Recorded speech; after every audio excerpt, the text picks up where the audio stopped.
WRS Pickens Jackson. Hey, what do you say we sing a driving song? There's not going to be any singing around here. Just real sports. On the afternoon drive with Jake Wimberly. Oh, this is going to be sweet. And it's all right here, right now on ESPN 105.9 The Zone and online at thezone1059.com.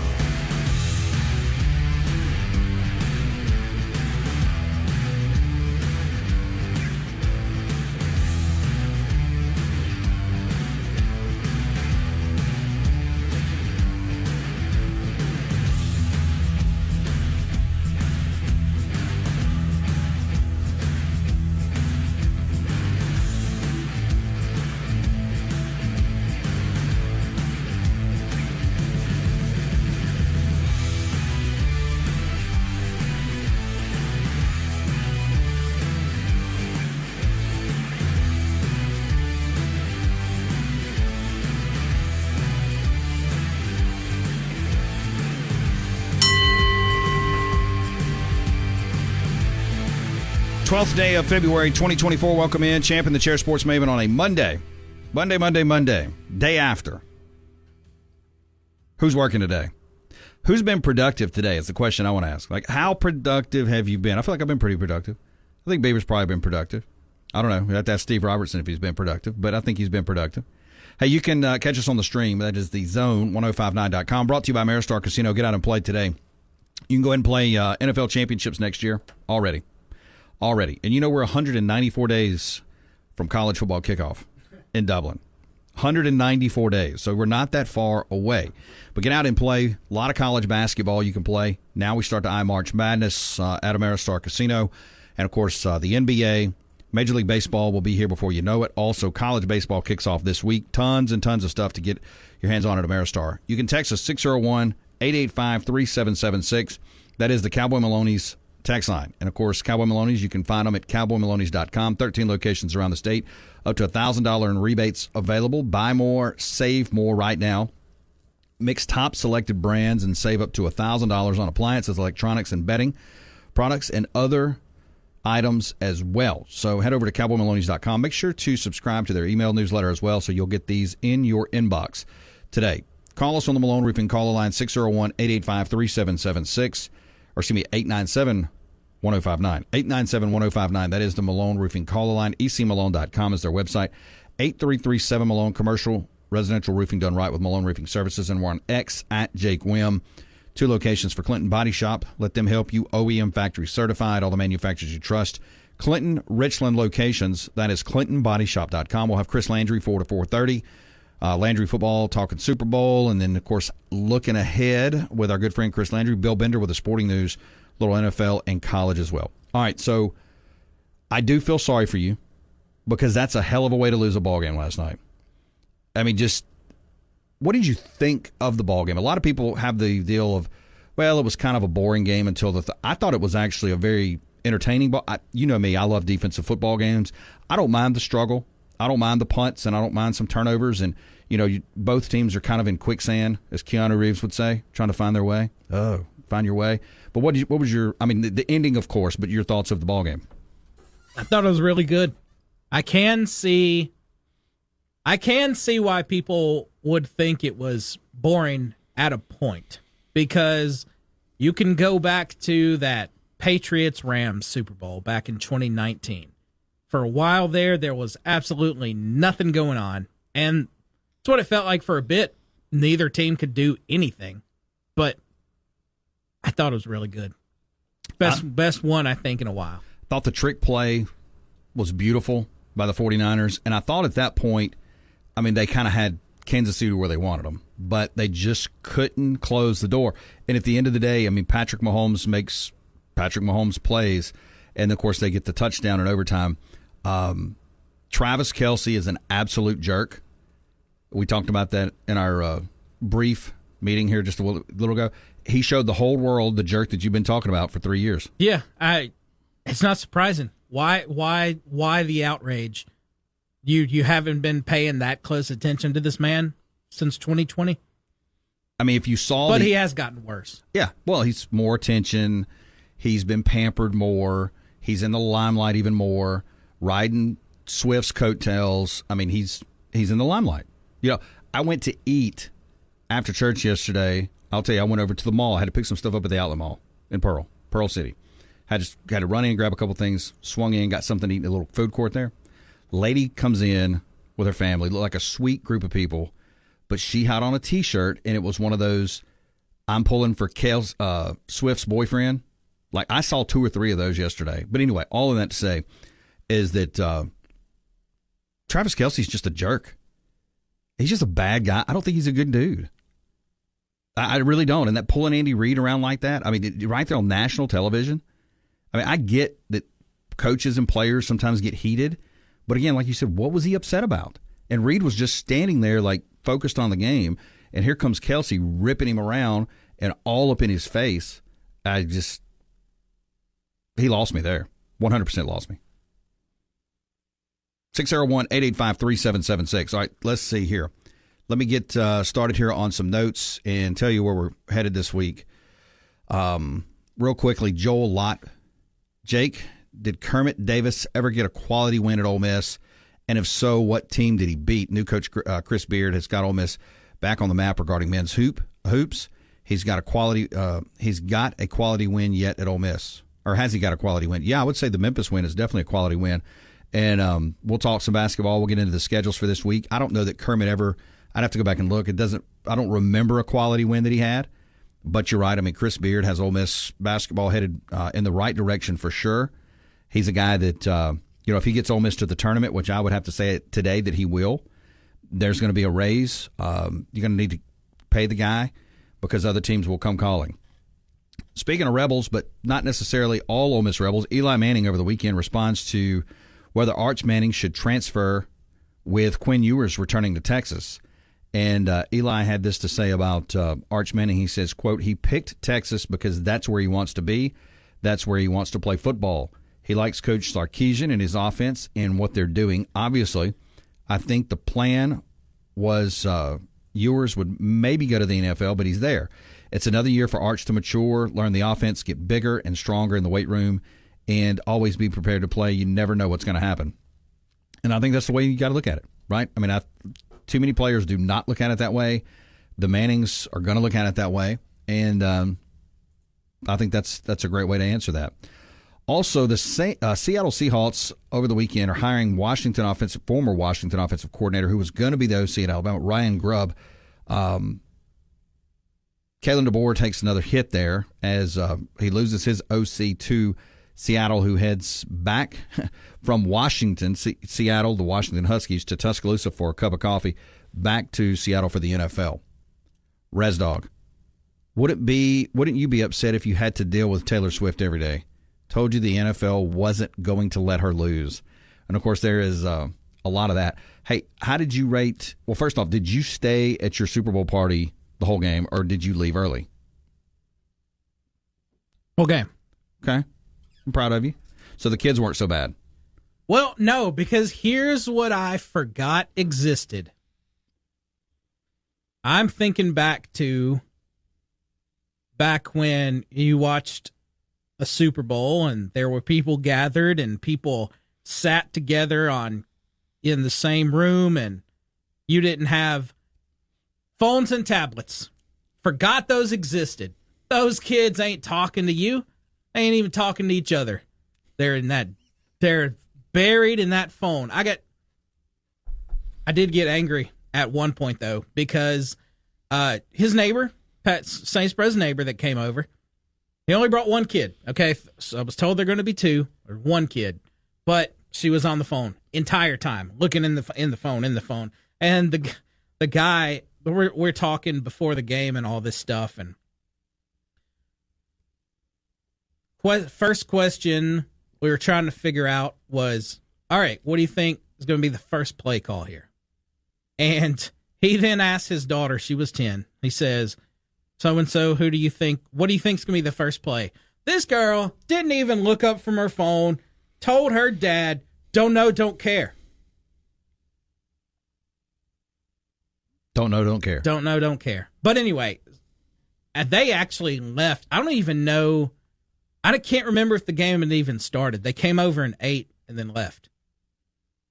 Wow. So it was really only me, Saints Bro, his girlfriend, and his kid.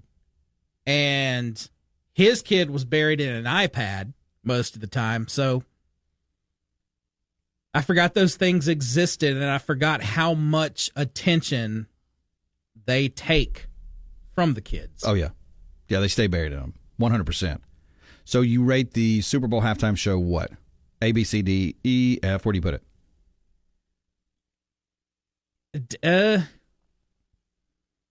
D?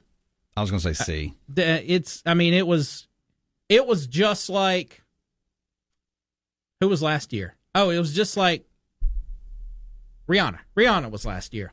It was extremely pointless. It was just there. I see it.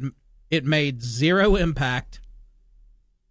It was just something. It was just something that was there. And your favorite, the commercials, you rate them A, B, C, D, E, F. I'll go with a C+. There were some good things in there. Very good. 601-885-3776. That is the Cowboy Maloney's text line. We're brought to you by Maristar Casino, and we're brought to you by Ranco Transmission, 1460 Old Brandon Road in Flowood. 601-939-9184. 50-plus years foreign and domestic. Monday edition of the program. Chris Landry coming up at 4. We'll have Bill Bender at 5:15. Good afternoon. Good afternoon. And welcome back to the Afternoon Drive with Jake Wimberly, where he's talking about anything and everything that's Mississippi sports. No, great afternoon. Right here on ESPN 105.9 The Zone and online worldwide on the Zone1059.com.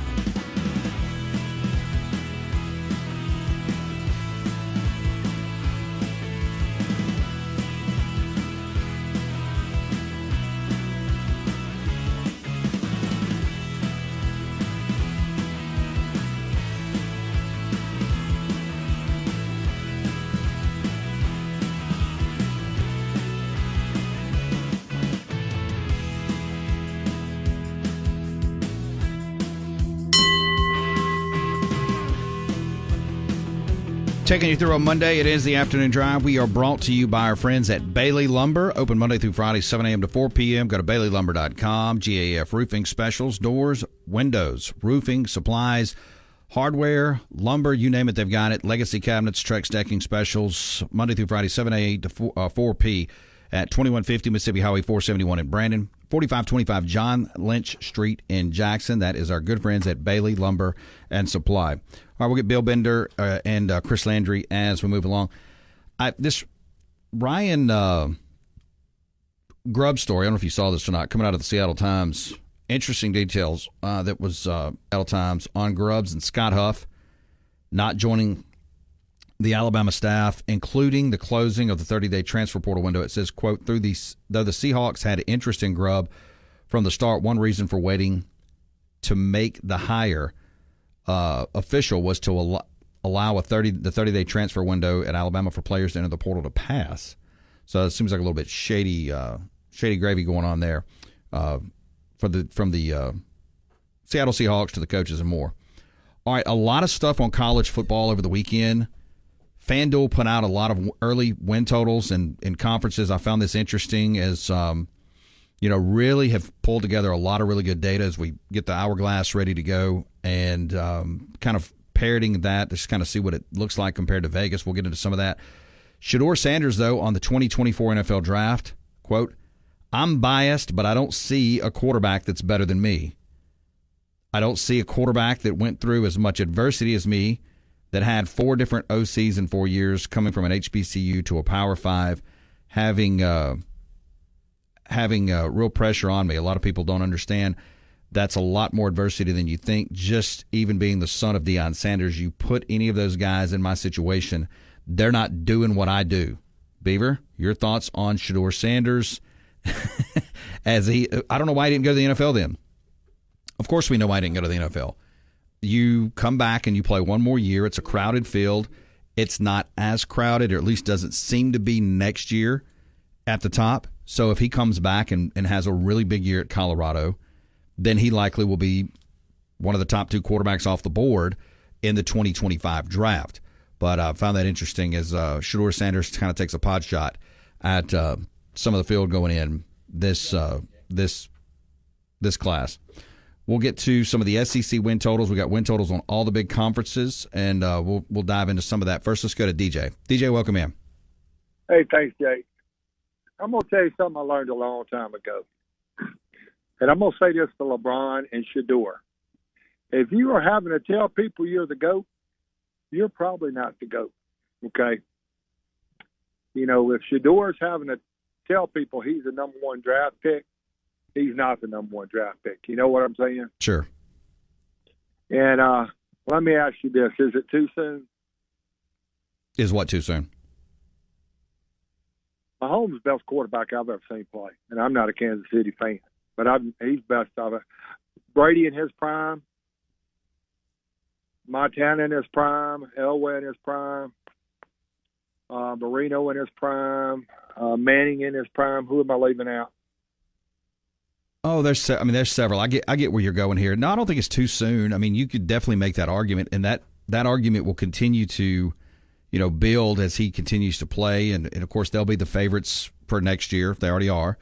And I don't think it's too soon to have that argument for sure, or even make that case. I mean, he's no doubt a bona fide, top 1-2 quarterback ever to ever play. He's unbelievable as far as a field general. He doesn't get rattled. He just lets the game come to him, even if it, like last night, it took, 3 quarters, then he got, going. They stayed in the game. Their defense kept them in the game, and then he closed it out. It was amazing. Other thing, what do you think about the Chip Kelly hire? I think, it's very interesting to me because on several reasons. Can he coach? Absolutely can coach. He understands offense. It's a little different than the Bobby Petrino to Texas A&M deal, and I only bring that up is because you got 2 head coaches there on the same staff. Chip Kelly, visibly and publicly frustrated with college football and the way it's run. If egos can be put aside, I think that, I think that this definitely could work for Ohio State. I was not aware until I was doing research. Him and Urban Meyer have a long-time connection. Did you know that? Yes. I was not aware of that. Here's the thing that concerns me, and I'll let you go after this. Chip Kelly is 60, okay? There's no doubt he's a good play caller. In fact, I think he's a better play caller for college than Bill O'Brien would have been. But does he have the drive to do what it takes to be an assistant in terms of recruiting, handling the portal, or are you just getting a play caller and you're losing that? You know what I'm saying? So that's what concerns me. I like the hire. I think it's probably better than Bill O'Brien. But anyway, love your show, man. Thanks so much. Appreciate it. 601-897-1059. I don't know that they're going to demand a whole lot of recruiting, and I don't know this to be true, out of Kelly at Ohio State. Probably play calling duties for sure and, stuff inside the building, but I don't know that he's going to be beating the roads trying to find players. The real unnamed texter, this was 2 days before heading to Seattle. Grubb, I'm your new offensive coordinator, Ryan Grubb, at the Red Elephant Club, and this was in Bryant-Denny Stadium. DX says that the picture, the infamous picture, Kelsey and Andy Reid says they're besties. And then Paramount Outdoor Living, the halftime show has been a disappointment ever since the Janet Jackson slip. Becker Tech. All right, SEC win totals. This is from Fanduel. Do with it as you wish. Alabama, 9.5 wins. That's where Fanduel has Alabama right now for the 2024 football season. Arkansas, 5.5 wins. Has Auburn at 7.5. Florida at 5.5. Georgia, 10.5. Kentucky, 6.5. LSU, 9.5. Mississippi State at 4.5. They have Missouri at 9.5. Oklahoma, 7.5. Ole Miss, 9.5. South Carolina, 5.5. Tennessee, 8.5. Texas, 10.5. Texas A&M, 8.5. And Vanderbilt, 2.5. So your top 2 are going to be Georgia and Texas, followed by Alabama, and then Missouri and Ole Miss. That's your top ones. And, I feel pretty confident after doing a lot of buzz work on this stuff over the weekend, looking at some stuff. I have Georgia as the number 1 team in the SEC, and I don't think that's no surprise. Texas is the number 2 team. Alabama, then Ole Miss, LSU, and Tennessee. So it kind of parrots where FanDuel has their win totals, and in the order: Tennessee, Oklahoma, Missouri, Auburn, Texas A&M, Kentucky, Florida, Mississippi State, South Carolina, Arkansas, and then Vanderbilt. That's the order that I have them right now in a pre-spring power ratings of sort. But right now, to me, it looks like it's Georgia and Texas, and then Alabama, Ole Miss, and LSU, and then even Tennessee right there together.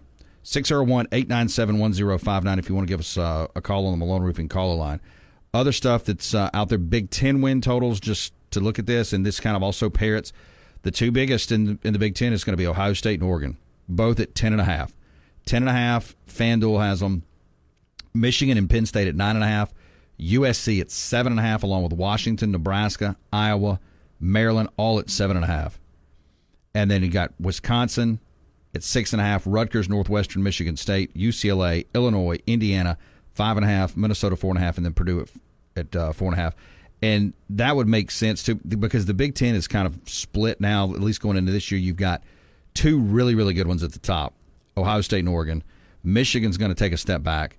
Penn State, until they show that they can beat somebody that they're not supposed to beat, they're going to beat everybody they're supposed to beat, and then lose to the two or three teams they're not supposed to beat. And then you've got a smorgasbord of teams right there in the middle. I mean, that USC, Washington, Nebraska, Iowa, Maryland, Wisconsin group, they're all going to kind of cannibalize themselves in the Big Ten. We're brought to you by Mac Hike in Gluckstadt and Madison. Go to MacHikeMadison.com. It is Truck Month. Truck Month at Mac Hike Madison. Go to MacHikeMadison.com. Chrysler, Dodge, Jeep, Ram, and Chevy in Madison, Gluckstadt, on-site and online. Louis, Missouri. Okay, we're back. I'm ready. It's more of the afternoon drive with Jake Wimberly, where he's Live and local on Jackson Sports Authority, ESPN 105.9 The Zone, and online at thezone1059.com.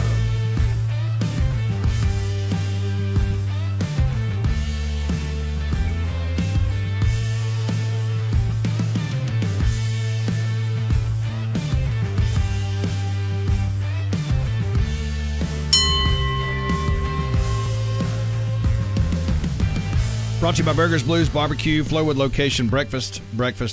Also lunch and dinner right there next to Chipotle in Flowwood, right at Dogwood, across from Dick's parking lot. Go back across towards 25, right there, Burgers, Blues, Barbecue. Also Madison and Brandon locations. Go to burgersbluesbarbecue.com. Also find them on social media platforms like Facebook and Instagram as well. Inside the Ameristar Casino Studios on a Monday.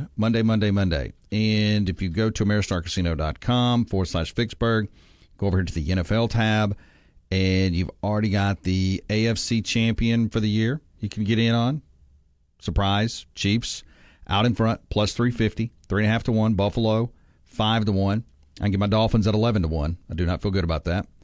NFC champion right now, still the 49ers, plus 225, followed by the Detroit Lions and the Dallas Cowboys and the Philadelphia Eagles. Who's going to catch San Francisco? That's the big question, because I still feel like San Francisco, pound for pound, is the best team in the NFC, and I don't think that Detroit or Dallas or Philly or the Packers or the Rams or any of these teams are close.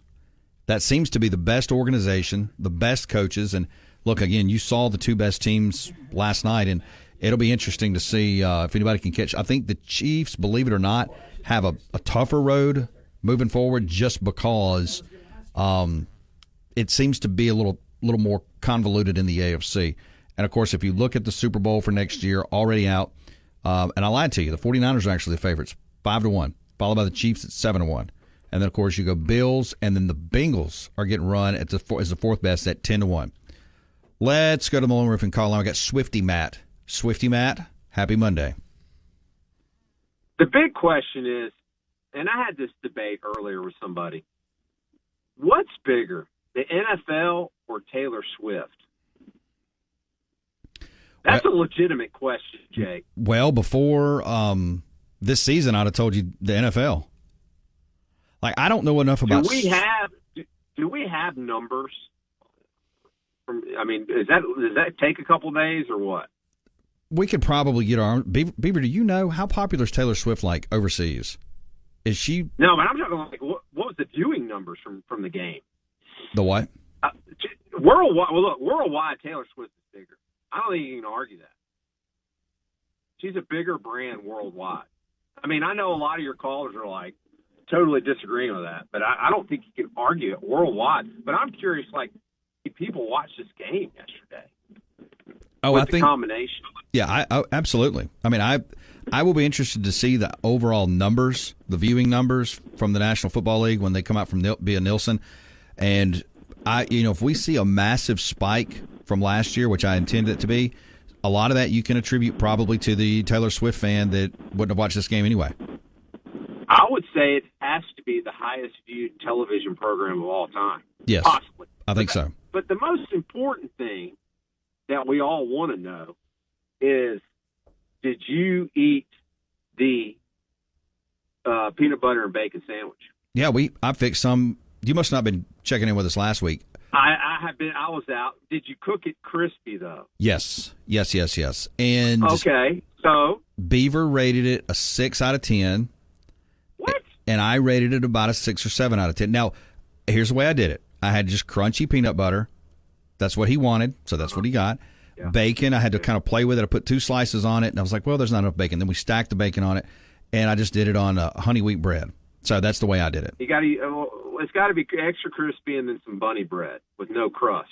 It's fantastic. 6 out of 10. I mean, I'm a little surprised. Anyway, fantastic game. NFL's hitting home runs because college football is just throwing up all over itself. What the hell is Chip Kelly doing? I mean, what is this world turn? Are you going to start? Let me ask this, Jake. Are you going to start producing Bo's show in the morning? See ya. Thanks. 601-897-1059. Bunny bread. Beaver, do you like bunny bread? Bunny bread's good. I didn't put it on bunny bread. I put it on the honey wheat bread. The honey wheat bread. All right, let me jump back into, well, first off, Possum Neck Joe. He said, could care less about the halftime show. Would love it if KC waived Kelsey. He's nothing without Pat. There was not a streaker at the Super Bowl. I have streaked. You have to be totally naked. Oh, Joe, where have you streaked? Have you streaked a sporting event before? Have you been tackled by security? All right, looking at some of these other win totals, the ACC win totals are out via Fanduel. And look, these aren't going to change a whole lot between now and kickoff, so you might as well go ahead and get on in here. Clemson at 9.5, Florida State 9.5, and the Miami football Hurricanes 9.5. I'm going to come back to that. Louisville at 8.5, NC State 8.5, North Carolina 8.5, SMU 7.5, Virginia Tech 7.5. You got Cal 6.5, Duke, Syracuse 6.5, Georgia Tech, Pitt 5.5, Boston College, Virginia 4.5, along with Wake Forest 4.5, Stanford 3.5. And I said we'll come back to that. It's because I was really in this ACC stuff over the weekend with us. My number one team right now, and again, this will get tightened up even tighter, Miami. A couple points better than Florida State. The Hurricane, this is their year if they're going to have that year. I cannot believe I'm saying this. And how good are they in retrospect to the top teams, like around the country? If I go over here and look at a way too early, where did my poll go? Hold on. Too many tabs on this spreadsheet. Let's see. Poll. There we go. So Georgia's they're going to be number one in the AP. They're going to be number one in the coaches. They're number one in the spring power poll. Oregon at 2, Ohio State 3, Texas, Alabama, Penn State. Ole Miss at 7, Miami at 8. And based on these numbers, if Miami was playing Georgia on a neutral field, they'd be about a 10-point underdog. Are you ready to get on this Miami Hurricane bandwagon? We got to find somebody. I mean, we got to pick up. I'm not picking Miami. That's not the Michigan pick of this year. I'm just saying they look really, really good. That's all I'm saying. But of course, Florida State is right there too. So Florida State is right there in the ACC with everything they've done in the transfer portal recruiting and more. Clemson is third. They seem like I don't know. They seem like they're going backwards. I'm going to tell you what, NC State just continues to live at 8, 9 wins. Nobody ever talks about NC State. They're fourth. Louisville 5. North Carolina, Virginia Tech, Cal, and SMU, and then Georgia Tech.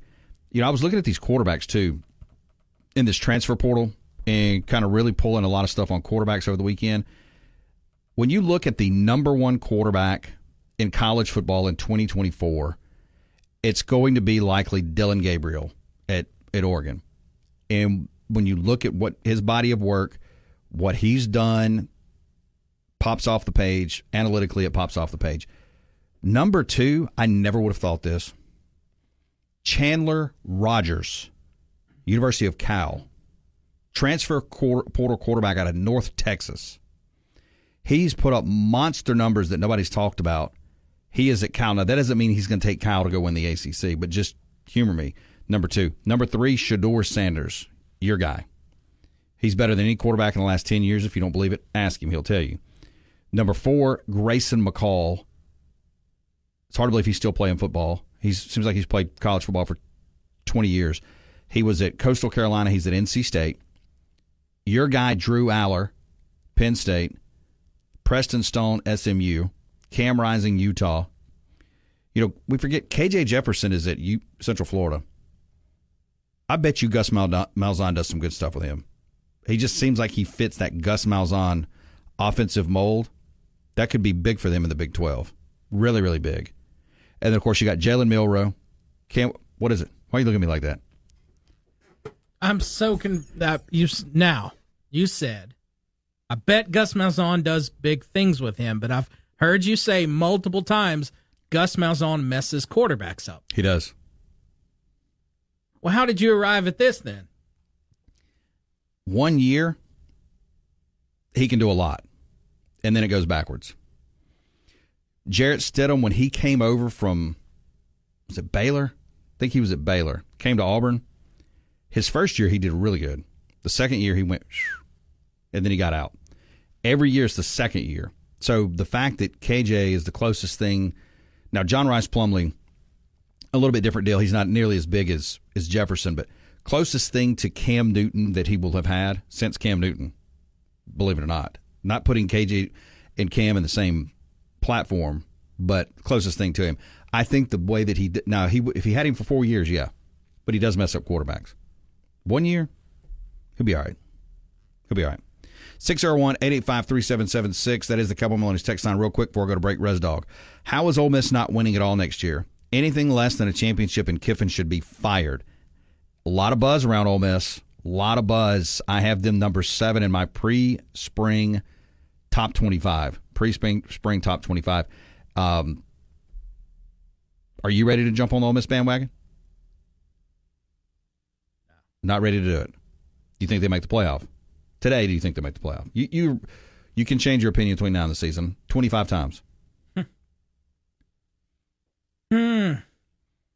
Yeah, I guess. Seems like everybody is making the playoffs right now. Everybody's going to make the playoffs. We're brought to you by Jenny King. They are the king of cleans. Go to JennyKingCleans.com. That's JennyKingCleans.com. Let them help you in your place of worship or church, also your office building, school, medical facility. They can help you in your venues, also even stadiums and arenas as well.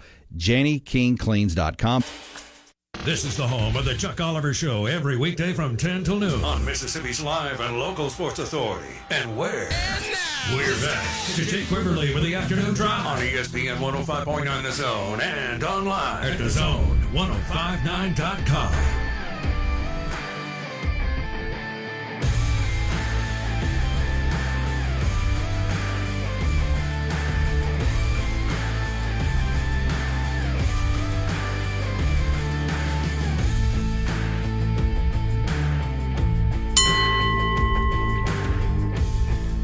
We're brought to you by Gutter Masters. A lot of rain over the weekend. Rain coming up. You want custom gutters on your home? You can do that with Gutter Masters. Go to guttermastersllc.com.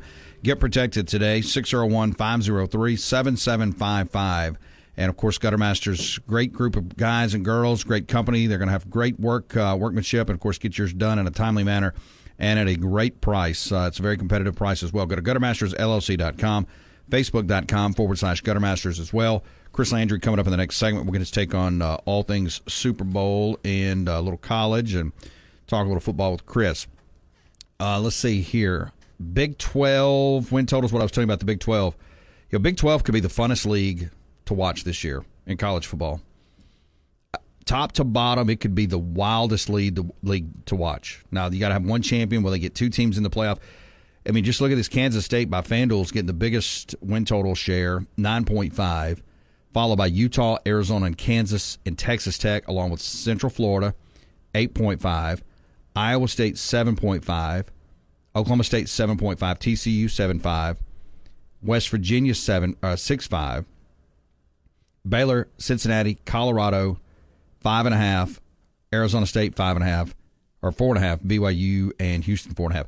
Colorado, 5.5 today. Over, under. Under. When I look at, go to the Big 12, because, again, I worked through a lot of this weekend, and it's not complete, but it's a lot closer than we had it. Big 12 pre-spring power ratings that kind of parrots a lot of this. Again, Utah, Central Florida, TCU, right there at the top. But I have Colorado as fourth. Believe it or not, fourth. Now, a lot of that is you can make an argument. Shedeur Sanders is the best quarterback in that league. Now, there's not as many big top-to-bottom quarterbacks in the Big 12 as what there were in the Pac-12 this past year. Josh Hoover, let me do this. Hold on. Let me do this real quick. Let me sort this to make sure I'm telling you this correctly. That is going to be V. Which one is that? Hold on. Largest value. Let's see. All right, so your top quarterback is going to be Shedeur Sanders, the best quarterback in the Big 12. Then you go Cam Rising, KJ Jefferson, Noah Fafita from Arizona. And, you got some good ones. Iowa State, Rocco Becht, he's back, and he had a pretty big year. Garrett Green from West Virginia. There's some good quarterbacks in this league. Baylor, Dequan Finn, he's a transfer. There's some really good quarterbacks. This will be a fun league. I'll tell you, this is going to be the wild, wild west, so to speak, when you're talking about what's going on with the Big 12. All right, let's see here. Also, unnamed texter says the thing about guys like Sanders is they would rather look good and lose than look bad and win. Do you think that's true with Shedeur? I think that seems to be fairly accurate. On3.com, way too early pre-spring top 25. They have Georgia, Ohio State, Oregon, Texas, and Alabama. And Ole Miss at number 6. Followed by Notre Dame, Michigan, Penn State, and Missouri. All right, so here's the question for Ole Miss. They're getting as much pub, probably more pub than they've ever gotten, at least in the last 30 years.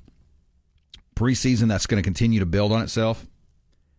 Is this sustainable, or is this a one-hit wonder? Is it just this year?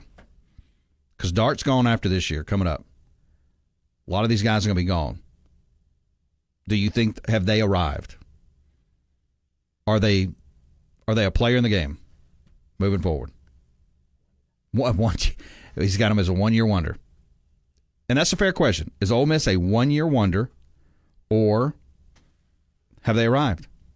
We'll get to a updated mock draft with quarterbacks. Also, Patrick Mahomes nearly gave up football to focus on baseball in high school. I did want to get to this story.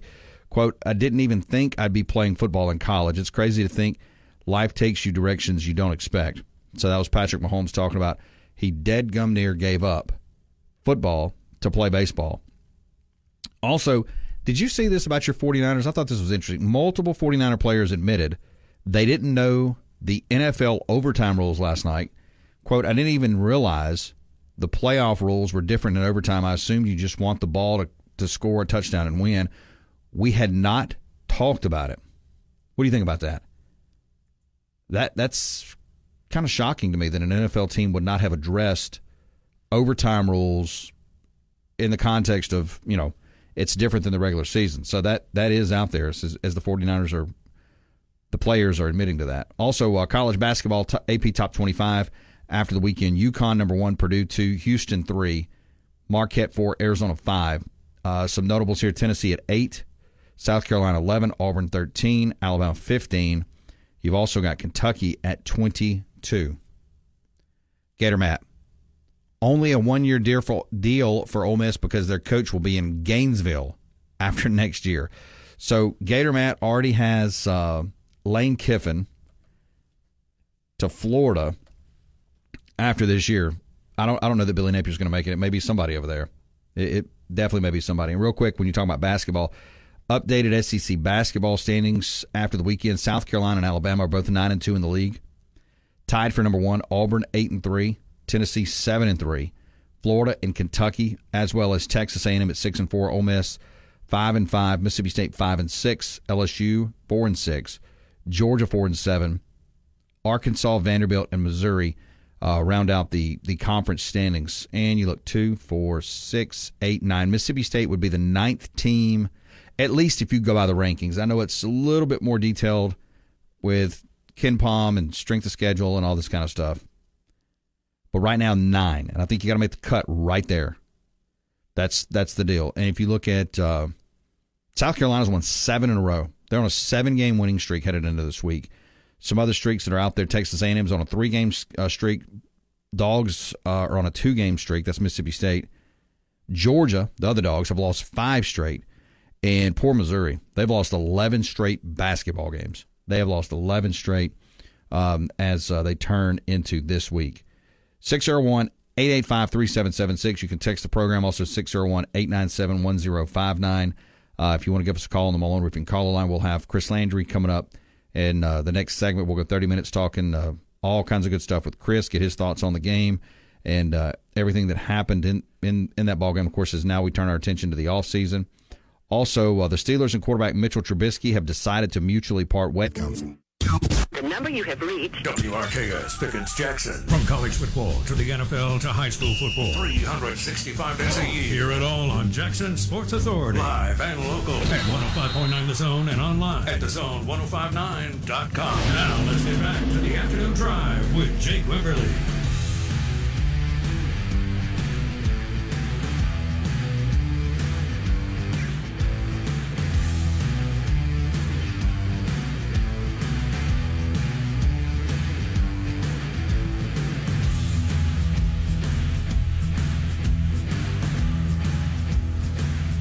Hour 2 starts now, courtesy of Mississippi Legends Grill. Get out and see George and the team. Bingo, trivia, kids eat free on Thursdays. Grab the lunch special of the day on Facebook.com/Mississippi Legends Grill and enjoy. Chris Landry on Mondays, 4 to 4:30. Go to LandryFootball.com. Also, you can find him on X at Landry Football. Chris, welcome in, sir. How's it going? Doing good, Jake. How you doing? A little melancholy now that football's over, but I got so much work with draft preparation and everything that it'll be here before you know it when we're kicking it off again. Oh, there's no doubt about it. There's so much to continue to talk about and get into. And before we get to some of the specifics, just kind of your thought of the game. I know, if you, depending on who you talk to, and it's such a weird world of football watching that we're in because, for me, this is take on this. I can sit down and watch a defensive football game and be highly entertained. If it's a 10-7 ball game, I can be highly entertained. I heard a lot of chatter last night where I was at, 0-0 score, and after 1, 10-3 after 2, and people kind of, well, this game is so boring. I didn't look at it that way. Now, obviously, you talk about the finish in the fourth quarter and the overtime, but your thoughts of the overall performance that you saw last night? Listen, I thought it was a well-played game. I thought both defenses really caused a lot of problems up front for protections and in causing problems in the run blocking scheme for both offenses. I think in Super Bowls you sometimes are a little bit cautious, and I think that contributes to some of it. And just a lot of people they only like scoring. I'm with you. To me, when you score points, it should matter. It should be difficult. It shouldn't be easy. I don't want to watch, a football version of an NBA regular season game, particularly in a big moment. I think that a couple of things that just jump out at me, and I believe this over years and years and being in the Super Bowl, that it heightens everything. So the bigger the moment, the more mistakes will cost you, because obviously in the playoffs you're playing better teams, for one. Two, the game is, more important, because anytime you're in a win or go home game, it's different than a regular season game, which you've got next week. There is no next week. I thought the difference was, while both made mistakes with turnovers early, neither defense that were the benefactor of the offensive mistakes of the other team were able to turn that into points early. But then I thought that was mistakes, and I think Travis Kelce and, of course, Patrick Mahomes in the second half, that was the difference. San Francisco, look, it's a fluke play, not a bad play, bad mistake. But, when you have a turnover on a punt return, that's devastating. I mean, next play they come and they get a touchdown. You miss an extra point. Now, Mooney is not kicked great in the playoffs, but nailed a couple of big field goals, missed an extra point. We're not talking about the Chiefs tying it at 16-16. It's a 17-16 game, or, at least it's an extra point for San Francisco. That dictates things differently. So it's little things like that huge, because it helps to not determine the outcome of the game, because, again, you've got more game left to play from the time that it happened, but it affects how the game is played, and I thought that was the difference. Look, I thought going in, Kansas City had an advantage in a couple of areas, including game preparation, and I thought San Francisco had a great game plan. I thought Steve Wilks challenged his defensive front. I thought the Niners' defensive line played unlike it has in the playoffs. You've heard me for 2 weeks say, that ain't good enough. The way they played against Green Bay and Detroit is not good enough. They showed up, and they played well, and they played their hearts out, and they gave themselves every chance to win. I thought Purdy did a nice job. He was not flawless. I thought Mahomes was flustered early. But in the end, it's about what you do in the fourth quarter. In close games like that, it's the adjustments that you make. I thought the Steve Spagnuolo, who did a tremendous job generating more interior pressure, affected them a lot. I think San Francisco was running the football well, and they said we can't allow that to happen. We got to put extra numbers and create pressure with some run blitzes, and it basically crowded the pocket and pushed the pocket and forced Brock Purdy to make some tough plays, which he made some plays late, like he has done all playoffs, to bring his team back and give them a chance to win. But to me, it was, in the end, that final drive, Kansas City saying, okay, and Mahomes probably saying, the ball's in my hands. The fourth down play, it was his own read, but he was keeping it. And, I mean, the only thing I would say that surprised me was that Bosa crashed, because you got to know if you're San Francisco. 4th and 1, the ball ain't coming out of Mahomes' hand. And I thought Mahomes' legs, was the biggest factor for him bringing his team back. I don't have enough adjectives to describe how good Patrick Mahomes is, because he has that killer instinct that Michael Jordan, the Tom Brady, whatever, those great athletes have it, that can get it done in the moment.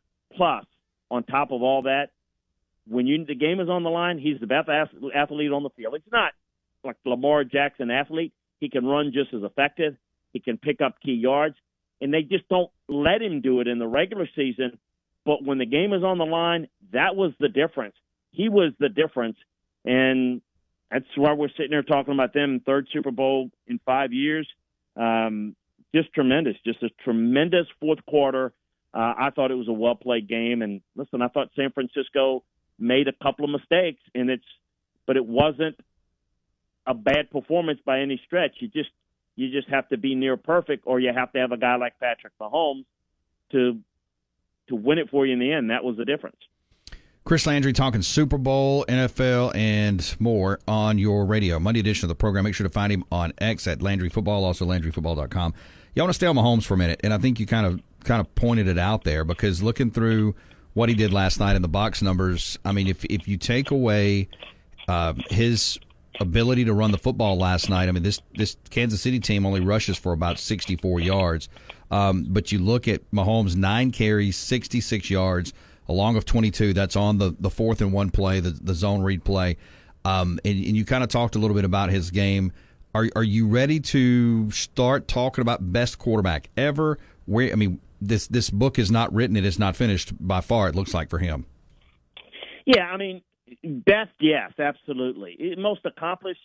Look, here's the thing. Everybody wants to make that delineation now. There is no comparison between what he's done in his short stint as a quarterback in the NFL versus anybody else. No one has done what this guy has done to this degree as well as he's done it to this point. There's still a lot of football left for him to play, and if he continues on this path, he's going to shatter everything. But we don't know what's going to happen. We don't know if you don't win Super Bowls by yourself, although we just talked about how he was the major difference. The team has to be good enough to be in a position to win, and they were. They didn't get to the Super Bowl because of his play. They got to the Super Bowl because they made adjustments as a team after the loss on Christmas to the Raiders to become more focused on the run and the defense. But it's not like he has to carry that team. It's just that when the game is on the line, I mean, I literally think when I'm watching it, you know what I'm thinking of? I'm not thinking of a football player. I'm thinking of Michael Jordan running a clear out against the Jazz or someone else. I don't care what play it is.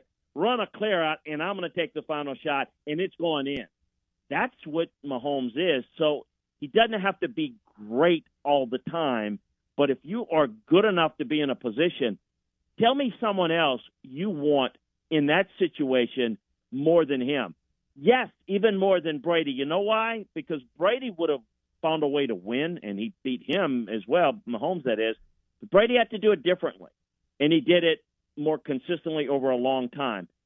We'll see what Mahomes will do over that, but if I had either in their prime, it'd be Mahomes, because in addition to doing everything at the line of scrimmage, all the poise, the ice water in the veins, this guy can take over a game with his legs. And, yeah, he's unlike anybody I've seen in terms of this modern-day game of which you can do so many things, improvisational plays, take over a game athletically. He does things and with the same intangibles in the arm angles, the baseball background, everything that allows them to do, make throws that, I mean, even the final play, it's a subtle thing, and I don't know if people noticed it. Go back and look at it. His eyes are pinned towards the middle of the field. He's holding the linebacker, and then he just swings it like almost no-look pass. And it looks like, simple, he was uncovered. He's uncovered because his eyes took the defense one direction, and he just flicks it with his hand like he's throwing from second base on a routine grounder, and game over. I mean, it's very difficult to try to defend against this guy. Chris Landry, good stuff on the Super Bowl. We've got to take a timeout. We'll get to more on that and what might lie ahead in the National Football League.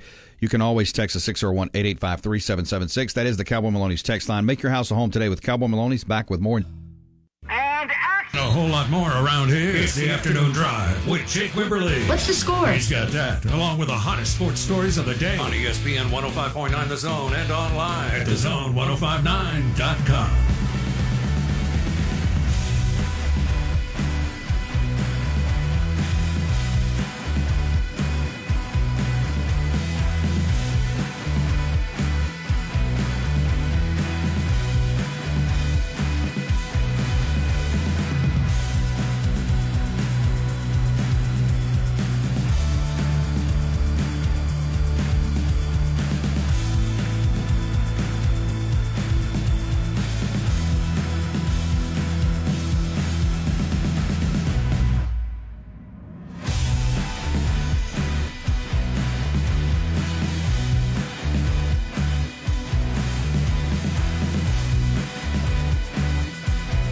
Brought to you by Waze Energy Drinks. Find them online. More information online at wazeenergy.com. You can find them at a store near you in Central Mississippi. Go to facebook.com /Waze Energy Drinks to see where you can find the rescue, engage, respond, and revive. Of course, WazeEnergy.com, a Mississippi company. A portion of the proceeds go to the Gary Sinise Foundation. Chris Landry, segment 2 on a Monday. Chris, when you look, and this is just, I know we got a long way to go, but, I always reference Vegas because they seem to know a lot. It's always right. But when you look at way too early odds for next year, the 49ers sit at the top at 5-1, followed by the Chiefs, 7-1. The Bills, the Bengals, the Ravens. But let's just stop right there with the 49ers and the Chiefs, who obviously the Chiefs back-to-back Super Bowl wins now. The 49ers, at least at face value, seem to have one of the best, if not the best, organization in football. Do you see either one of these teams or both taking maybe a step back next year, or do you expect them to be in the thick of things again next year? Well, Kansas City is because of Mahomes, and they'll likely keep the core together. I think the Niners have a really good roster. Now, let me remind folks that the key evaluator in that front office is left to be the general manager of Washington Commanders. It's not John Lynch. Kyle Shanahan makes the football decisions. I think that not next year. I think the Niners will be fine. And by the way, Vegas is wrong a lot more than people think. They had the Chiefs as underdogs all 3 games that they won, and they just put a line together that they think the public's going to go for. Look, I think that the Niners are in good position to be back in contention. I have no interest in who's going to win it. We've got free agency, we've got the draft. We don't know what teams are going to look. We may know what some of these teams look like, but we don't know what some of the others may be able to do. That's going to determine a lot. But both of these teams have a chance to be really good. Long term, because of Mahomes, and look, Andy Reid's coming back next year, but I don't know that Andy, every year we'll be asking, is Andy coming back? So I think that's an issue. I would say this, not for next year, but the challenge for the Niners, not next year, but the year after, they're going to have to pay Brock Purdy. And he's going to deserve, and people will not understand this, I'll just say it in front, the market dictates what they're going to get paid. So once he's going to get paid amongst the very elite quarterbacks, when he gets his deal, whenever he gets it, it's going to be a top 5, if not top 3 quarterback in the league. Well, think about, and I'm not comparing the 2 players, think about Dak Prescott and the Cowboys. And think about how you put it. Now all of a sudden, all the talent that they have around Purdy, they have Purdy on a rookie contract. So once they have, and what makes them really good is that they're well-rounded. With personnel, they've got a really good roster. Once they have to put all that money into Purdy, then they're going to have to hit on all their draft picks in order to stay at the same level.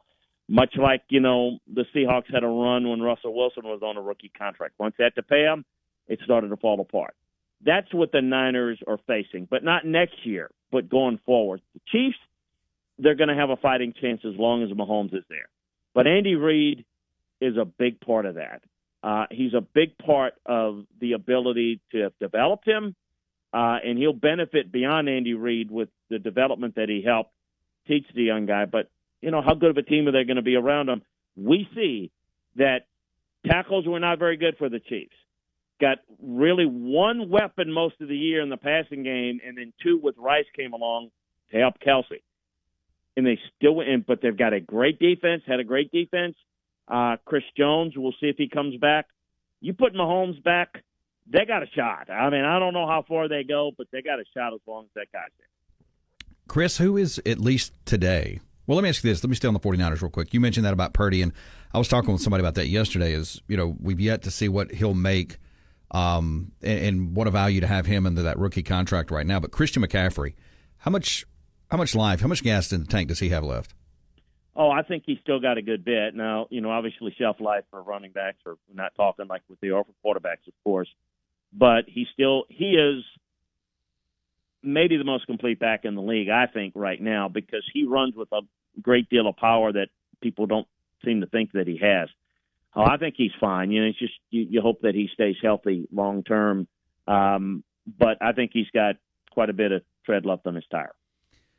Is it still the AFC is the more I guess you could say, rigorous road. I mean, when you're talking about Buffalo, Cincinnati, Baltimore, you look at Miami, you look at maybe the emergence. So we'll see what Jim Harbaugh does with the Chargers versus the NFC. I mean, we could see maybe the Packers make another step up.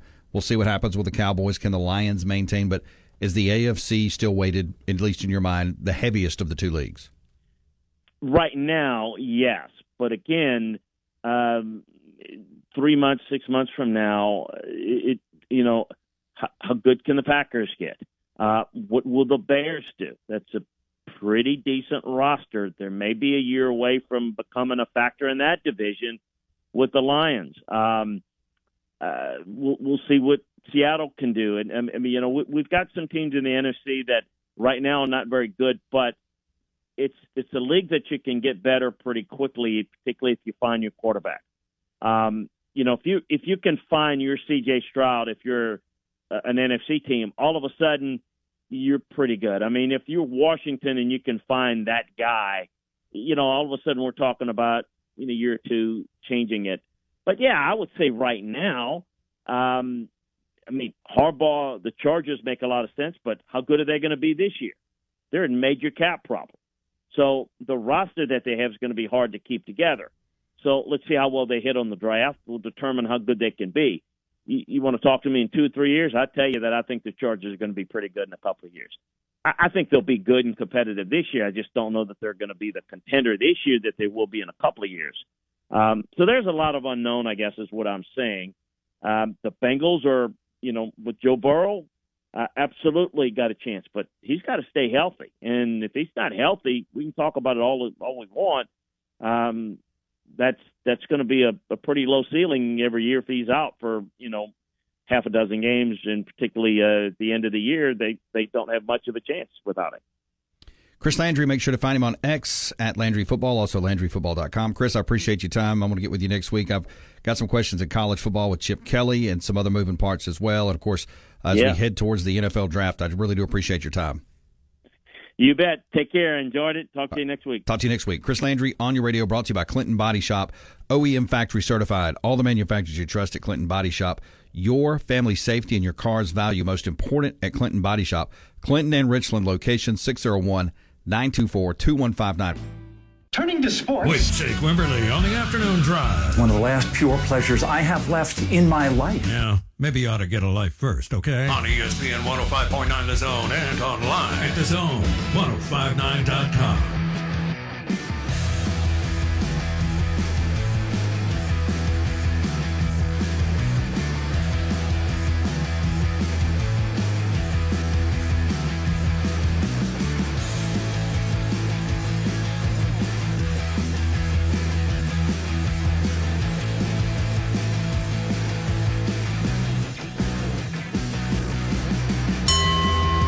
We're brought to you by the MHSAA, officially become official today with our partners at the Mississippi High School Activities Association. We'll have the state championships in basketball coming your way before you know it. 601-924-6400 if you want to be an official, and it doesn't matter what you want to do. If you want to be baseball, basketball, football, if you want to get into volleyball, you name it, track and field, they are here to talk to you about it.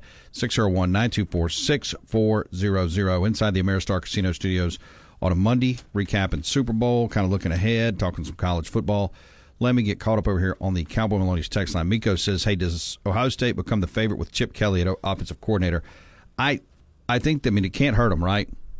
I just want to see how that pairing, and we'll talk to Chris about that next week. I did not have enough time to get to that on him or with him. But speaking of UCLA, Deshaun Foster is the new head football coach of UCLA. They did that fairly quickly, and he will be the new coach of UCLA. But back to Chip Kelly, I think if everything gels right for them, you know that they're going to win their lion's share of ball games. They're going to be in the playoff. Can they navigate the Big Ten, win the Big Ten, get a bye? Because we will start talking about that, like not just making the playoffs. Can you also get a bye? Because that's extremely important. Are you going to have to play a first-round game in the playoff this year, or will you get a bye in the playoff? But I think Ohio State absolutely is going to be one of the favorites to win the whole thing, and wouldn't be surprised to see them in the I'm looking here. Let's see. David Johnson. Well, let me get to this in just a second. But yeah, I wouldn't be surprised to see them right there in the Final Four, right there in the end. David Johnson, Reps 247 Sports, reports Ole Miss appears to have strengthened its O-line group with portal additions. And, of course, there's a story out here that we will now retweet. You can read up on how Ole Miss is. And that's another thing with Ole Miss. You look at what they have been able to do in the portal, and not just in the portal, but on the offensive line. It's extremely, extremely impressive. And, of course, we said earlier before we got Chris on, the Steelers and Mitch Trubisky have decided to mutually part ways. The sides spoke to assess the situation, and Trubisky, 29, gets a fresh start a month ago. Beeve, landing spots for Mitch Trubisky, does it matter? Is anybody going to pick him up? Somebody will pick him up, but where does he go? What's a landing spot? New Orleans. Seems like a quarterback the Saints would go get. Where does he go? And does that mean that the Steelers could be looking? Well, I don't know if they're looking. Are they all in on Kenny Pickett, or are they going to go maybe try to find a quarterback? It's questions to ponder about the Pittsburgh football Steelers. Let's see here. Chief Shooting Bull. Kiffin wouldn't take that step down. Is that a step down? If Kiffin left Ole Miss to go to Florida, is it a step down? I don't know that it's a step down. Well, right now, definitely Ole Miss is in a much better situation than Florida. But you could make an argument the ceiling is higher at Florida. There's more money in Florida. It's better recruits in Florida as far as, just there. But it hadn't worked out for a lot of coaches. Let's see here. The real unnamed texture. With Purdy losing his first Super Bowl, he joins Jalen Hurts, Joe Burrow, Jared Goff, and Jimmy Garoppolo as active quarterbacks that have a chance to break the streak of not winning the Super Bowl after losing their first one. I think it dates back to Elway in the 90s as the last one to do it. Does one of those quarterbacks break it? Yeah, that is a streak that's out there. Purdy, Hurts, Burrow, Goff, Garoppolo. I think Purdy's in a better situation than any of those because of the 49ers organization. Do you have another pick on that? Or will any of them win it is the question, because it's tough. It is tough to win Super Bowls.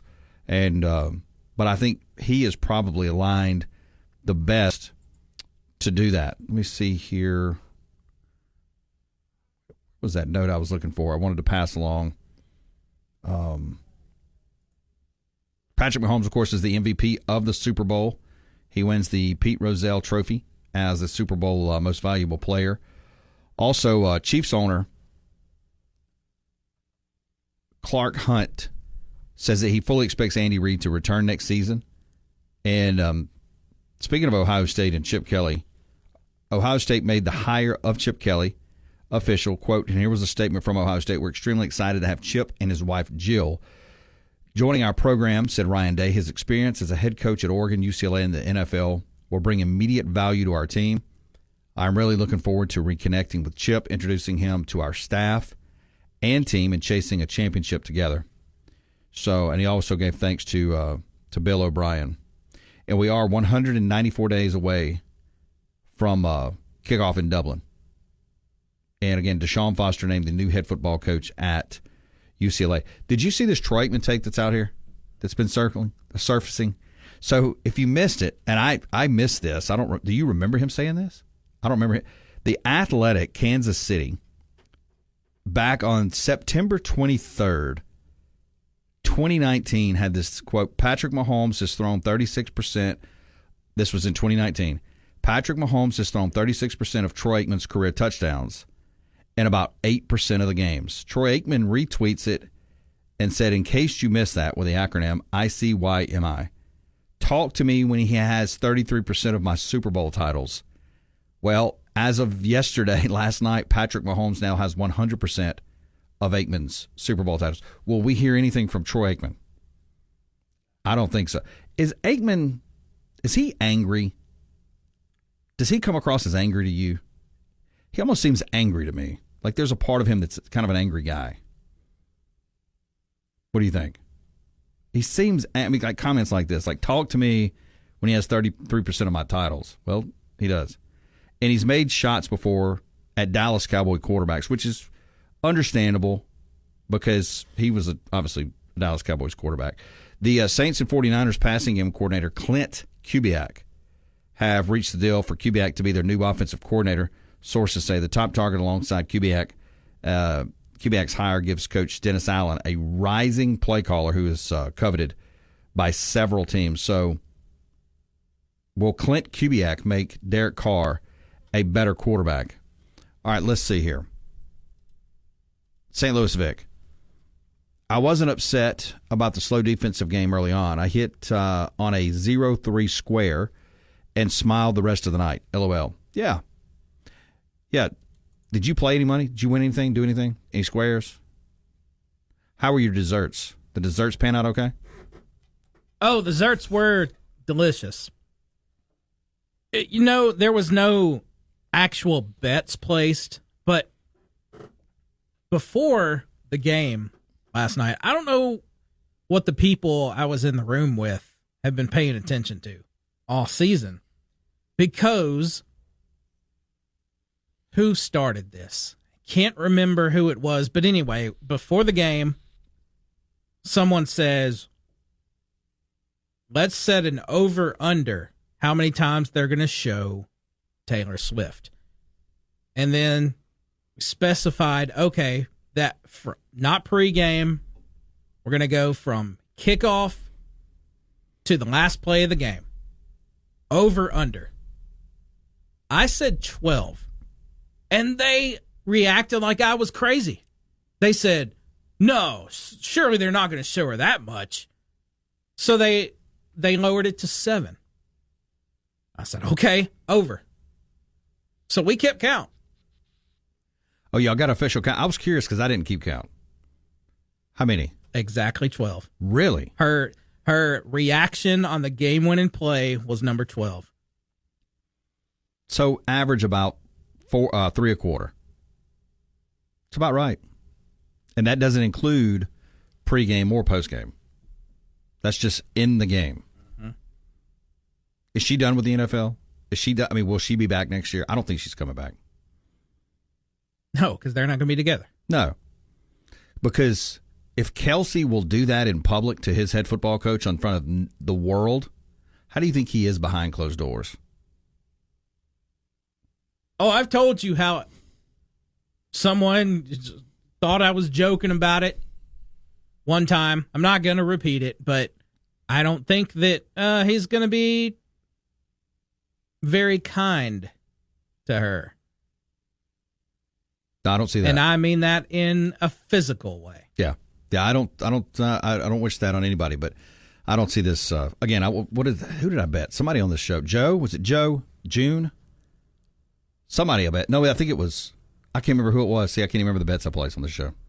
We're brought to you by Sound Communications online at soundcomav.com. Collaborate, design, and build. They've been around since 1955. Let them help you in your office or your church or place of worship. Also schools, medical buildings, and more. Go to soundcomav.com.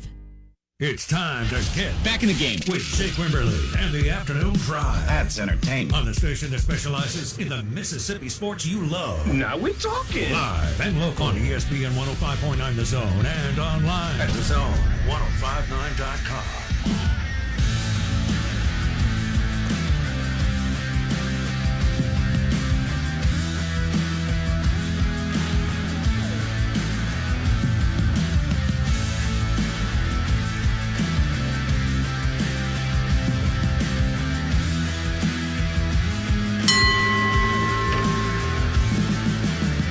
Brought to you by BCI. Go to bcipeople.com. Call 601-427-4185. Begin your protection plan today with our good friends at BCI. We're also brought to you by Matt and the MT Insurance Group. Let him shop auto, home, and for your business in 2024. 601-594-3540. All right, we'll have Bill Bender at 5:15. We'll get his take on the Super Bowl, and we'll ask him about Chip Kelly headed to Ohio State. Let's see here. Other news out here. I'm checking the wire over here. Ian Rappaport, who obviously has been extremely busy. Trubisky again gone after 2 seasons per Mike Garafolo. The Steelers also announced the release of punter Preston Harvey, the second and offensive lineman, Chukwuma Okafor. I believe he played at Auburn. I think Okafor was an Auburn Tiger. And also the Cowboys and Mike Zimmer have agreed to terms. Dallas has its new defensive coordinator. Does that do anything for you, Mike Zimmer? The Cowboys are expected.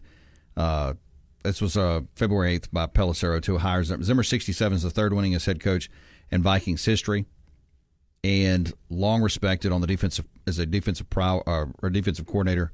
Defensive side of the ball, his defensive prowess, they hope will fix, if I can speak, some of the inconsistencies on a Cowboy defense that was salty at times. All right, Tiger Bait. You can text us 601-885-3776. That is the Cowboy Millennials text line. Talking about Troy Aikman.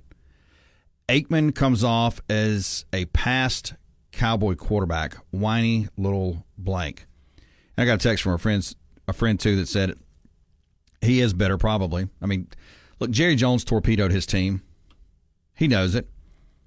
When you look at what Jimmy Johnson did with the Cowboys on the onset, bringing, the draft that brought in Troy Aikman, Michael Irvin, Emmitt Smith, Moose Johnson, all the guys that they brought in to build what the Cowboys had, which was a dynasty of sorts, and then for Jerry Jones to kind of just tear it all down because he wasn't the number one guy. He wasn't getting all the face time over here.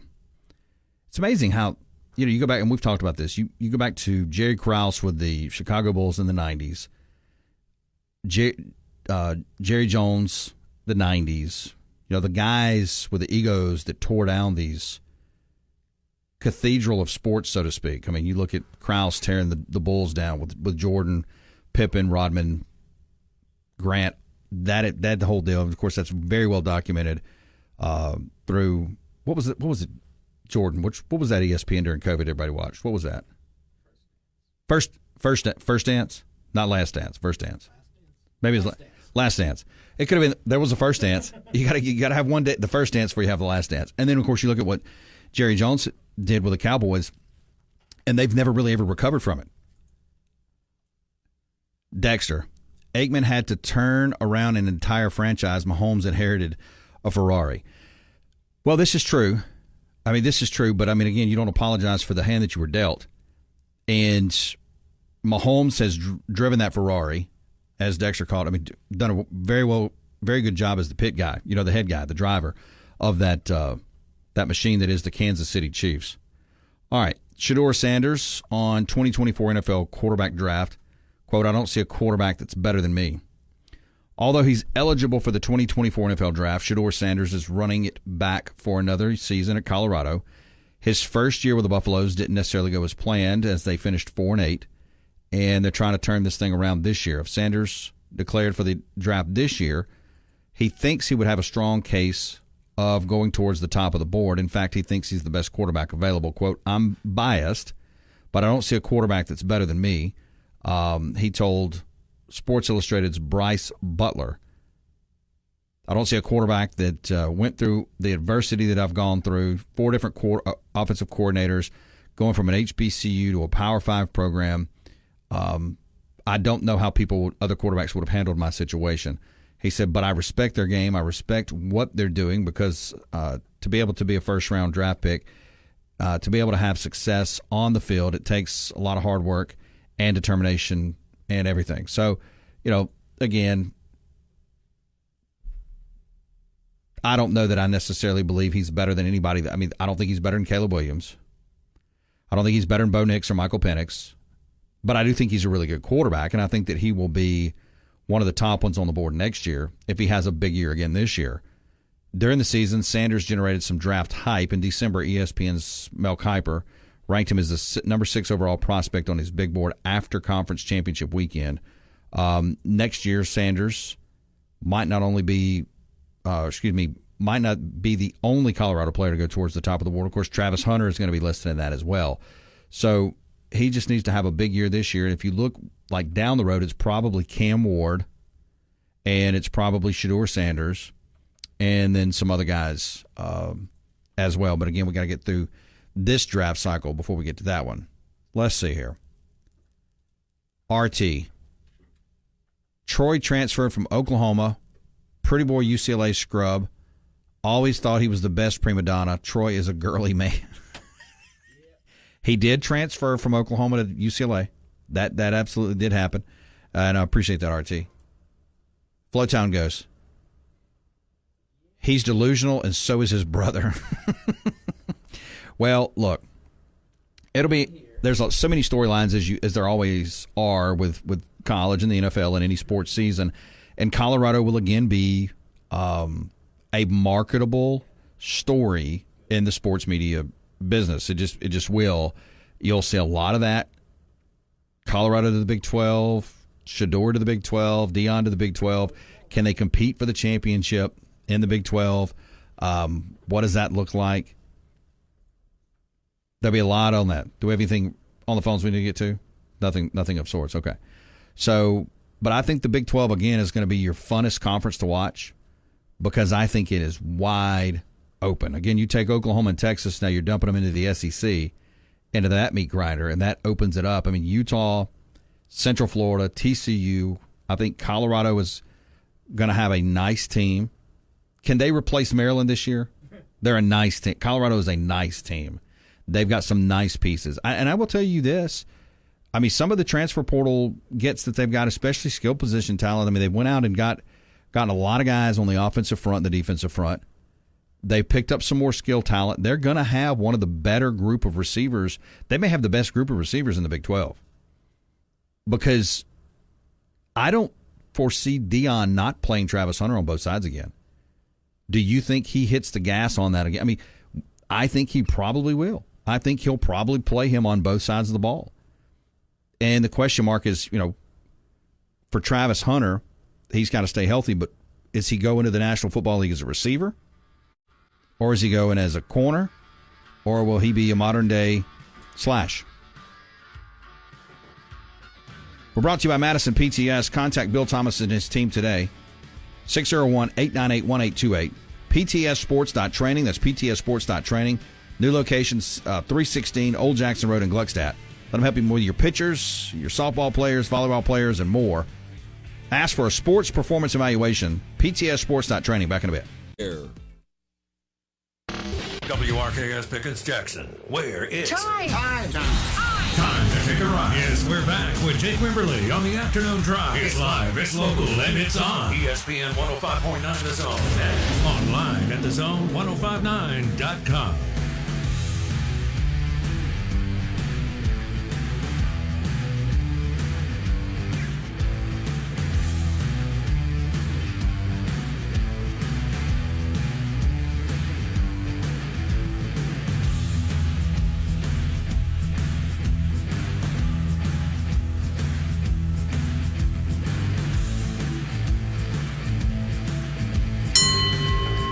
Hour 3 starts right now, brought to you by Capital Grill in Jackson, 5050 I-55 North, Sweet F. Let Capital Grill take a little off your plate. Happy hour specials, also your afternoon destination. Grab a Michelob Ultra, a Bud Light, courtesy of Southern Beverage. Please drink responsibly. 18 TVs to get the game of your choice. Handcrafted foods, beverage specials, and more. Go to capitalgrillofjackson.com. Also on facebook.com/Capital Grill of Jackson. Chris Landry joined us in hour 2. Talking all Super Bowl, and peeking into next year. We'll get Bill Bender on next segment, the sporting news, and get his thoughts on the Super Bowl. Also on Chip Kelly as the new offensive coordinator for Ohio State and what that might mean. Tiger Bait on the Cowboy Maloney's text line. Looking at the draft class this year, fantasy football should be real fun next year. Very well could be. Flowtown Ghost. He says that they can't compete for 6 wins, talking about Colorado. Again, DraftKings has set, I believe, 5.5 is their win total. We went through a lot of these win totals in hour number 1 because Fanduel has those out. If you go and look at the SEC, for instance, let me go back over here and pull the Southeastern Conference. Ole Miss at 9.5, along with Alabama. The two biggest are Texas and Georgia at 10.5, Mississippi State at 4.5. So Texas A&M 8.5, Tennessee 8.5, South Carolina 5.5, Missouri 9.5. So you got a lot of 9s. I mean, you got Ole Miss with a 9. Obviously the hook. LSU, Texas A&M is at 8.5. So a lot of big numbers in the Southeastern Conference. Auburn at 7.5, Florida at 5.5. And then Colorado set at 5.5. Talking about the Pittsburgh Steelers, they could make a splash at quarterback, according to Adam Schefter. The Steelers are on the market for quarterback as they look to create competition at the position this offseason. The team struggled mightily in 2023, seeing a revolving door under center. 3 different Steeler passers made starts either due to injury, production, or a combination of both. No one in that trio apparently made a lasting mark on the coaching staff. Second-year signal caller Kenny Pickett began the year as the starter, going 7-5 over 12 starts. He threw just 6 touchdowns before getting hurt mid-year. Veteran Mitch Trubisky, of course, he is off and running on the trading block. That's already been done. And then Mason Rudolph is still there. He was the most impressive of the bunch, winning his final 3 starts to get the team into the playoffs. Still, a subpar performance in the wild card round would effectively end Pittsburgh's season. Together, they combine to lead the NFL's 5th worst scoring unit at 17.9 points per game. With that being said, it seems the Steelers are looking for a spark. They brought in Arthur Smith to run the offense following the midseason firing of coordinator Matt Canada. And again, you talk about a name that really kind of fell off the map. Remember Matt Canada when he was at LSU? Big name in football, supposedly an offensive guy, an offensive guru, and that just never materialized itself. Obviously in the NFL, if you're an NFL coach, you've done some big things. But Matt Canada released. Smith's pre-existing relationship with former Titans passer Ryan Tannehill reportedly has the team expressing interest. Adding Tannehill to the roster would seemingly come as a way of providing depth and mentorship to the younger Pickett, who'd likely assume QB1 duties again this season. So it could be Tannehill. Could be that guy. So we'll see what happens with the Pittsburgh Steelers as they move into this offseason. Of course, we told you about the Troy Aikman comments. He does congratulate Patrick Mahomes after as snarky Super Bowl ring comment resurfaces. We went back and talked about that. Troy Aikman today about lunchtime says, congratulations to the Hunt family, Andy Reid, Patrick Mahomes, and the entire Kansas City Chiefs organization. What an amazing run they are on. But this goes back to the Athletic Kansas City. Posted this back in 2019. Says, in case you missed it, quote, Patrick Mahomes has thrown 36% of Troy Aikman's career touchdowns in about 8% of the games. Troy Aikman retweets that and responds, talk to me when he has 33% of my Super Bowl titles. Well, he now has 100% of his Super Bowl titles. So Troy Aikman, though, coming out and responding and giving congrats to the entire organization. Former 9-year NFL linebacker claims the NFL is fake after watching the Super Bowl. We'll get to that. Also, viewers annoyed with Tony Romo for ruining winning call at the Super Bowl. NFL viewers are upset with play-by-play announcer Tony Romo for ruining the final call on the Super Bowl. Rather than allow fans to let the moment sink in, he rambled on for 30 seconds while players celebrated on the field. The commentary took away from the incredible finish for a number of folks. Romo and Jim Nantz were on the call for what ended up being an exciting Super Bowl matchup between the Niners and the Chiefs. Of course, we talked about the slow start of the game and how everything kind of moved along in the ballgame. The two NFL powers traded blows. And I got to go back and listen to this, but Tony Romo taking some heat on it as one person says, I never understood the Tony Romo hate, but I get it now. As a play-by-play announcer, this is a pet peeve. Tony, a legendary moment just happened. Either let Jim continue to talk or let I'm trying to see how he says this, let the gnat sound and the visual take over. Okay, he's saying basically just shut up. So Tony Romo last night getting a lot of heat for the way he handled the final play. 601-885-3776. That is the Cowboy Maloney's text line. We will get into this. Alicia Milano, I think I got that right. She gets ripped after attending the Super Bowl. Have you paid attention to her in social media the last few weeks? Alicia Milano? She was on X begging for people to. She set up a GoFundMe for her son's travel baseball team. Clay Travis ended up actually donating money to this, saying, "Hey, I'll help you." There was some stipulations on he was trying to pigeonhole her in some political stuff, but Then she shows up at the Super Bowl. So people are like on her big time, like, wait a minute, how can you go to the Super Bowl, but you're asking the public to pay for your son's travel baseball team? Who is, I don't even know who this is. Who is she? Alyssa Milano? Yeah, who is this? I don't know who this is. Oh. Who's the boss? Oh, okay. Charmed. But she's been around forever. Yeah, her stupid GoFundMe thing asking for people to pay for her sons. The goal was $10,000. People gave her $15,000. She got $5,000 over the goal. Now, yesterday, she was at the Super Bowl, but it was with the American Cancer Society, so I can't fault her for that. No, there you go. So, like I said, I don't know a whole lot about her. I do remember the show Who's the Boss. I don't know that I watched that. Did you watch that? I don't think I watched it. If I did, I don't remember it. So anyway, she's getting the business on the social channels as well.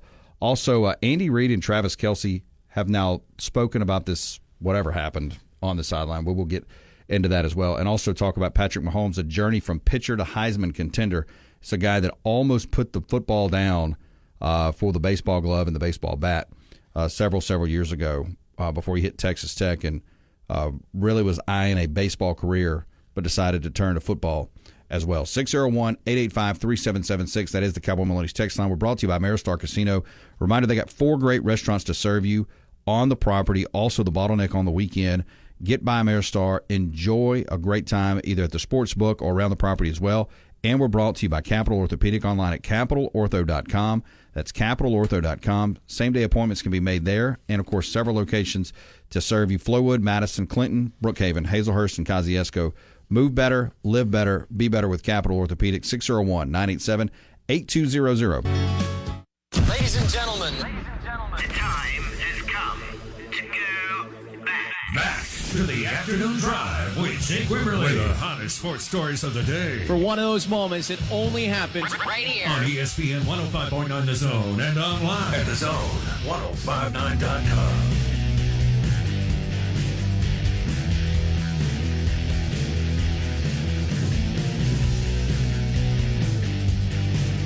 We're brought to you by Malone Roofing Services. ecmalone.com is their website. 8337 Malone, commercial, residential roofing done right with Malone Roofing Services. If you've had any issues over the storm and heavy rains over the last several weeks, ecmalone.com is their website. 8337 Malone. Bill Bender, senior writer for the Sporting News. You can find him at BillBender92. Also at Sporting News College and the NFL. Bill, welcome in, sir. How are you?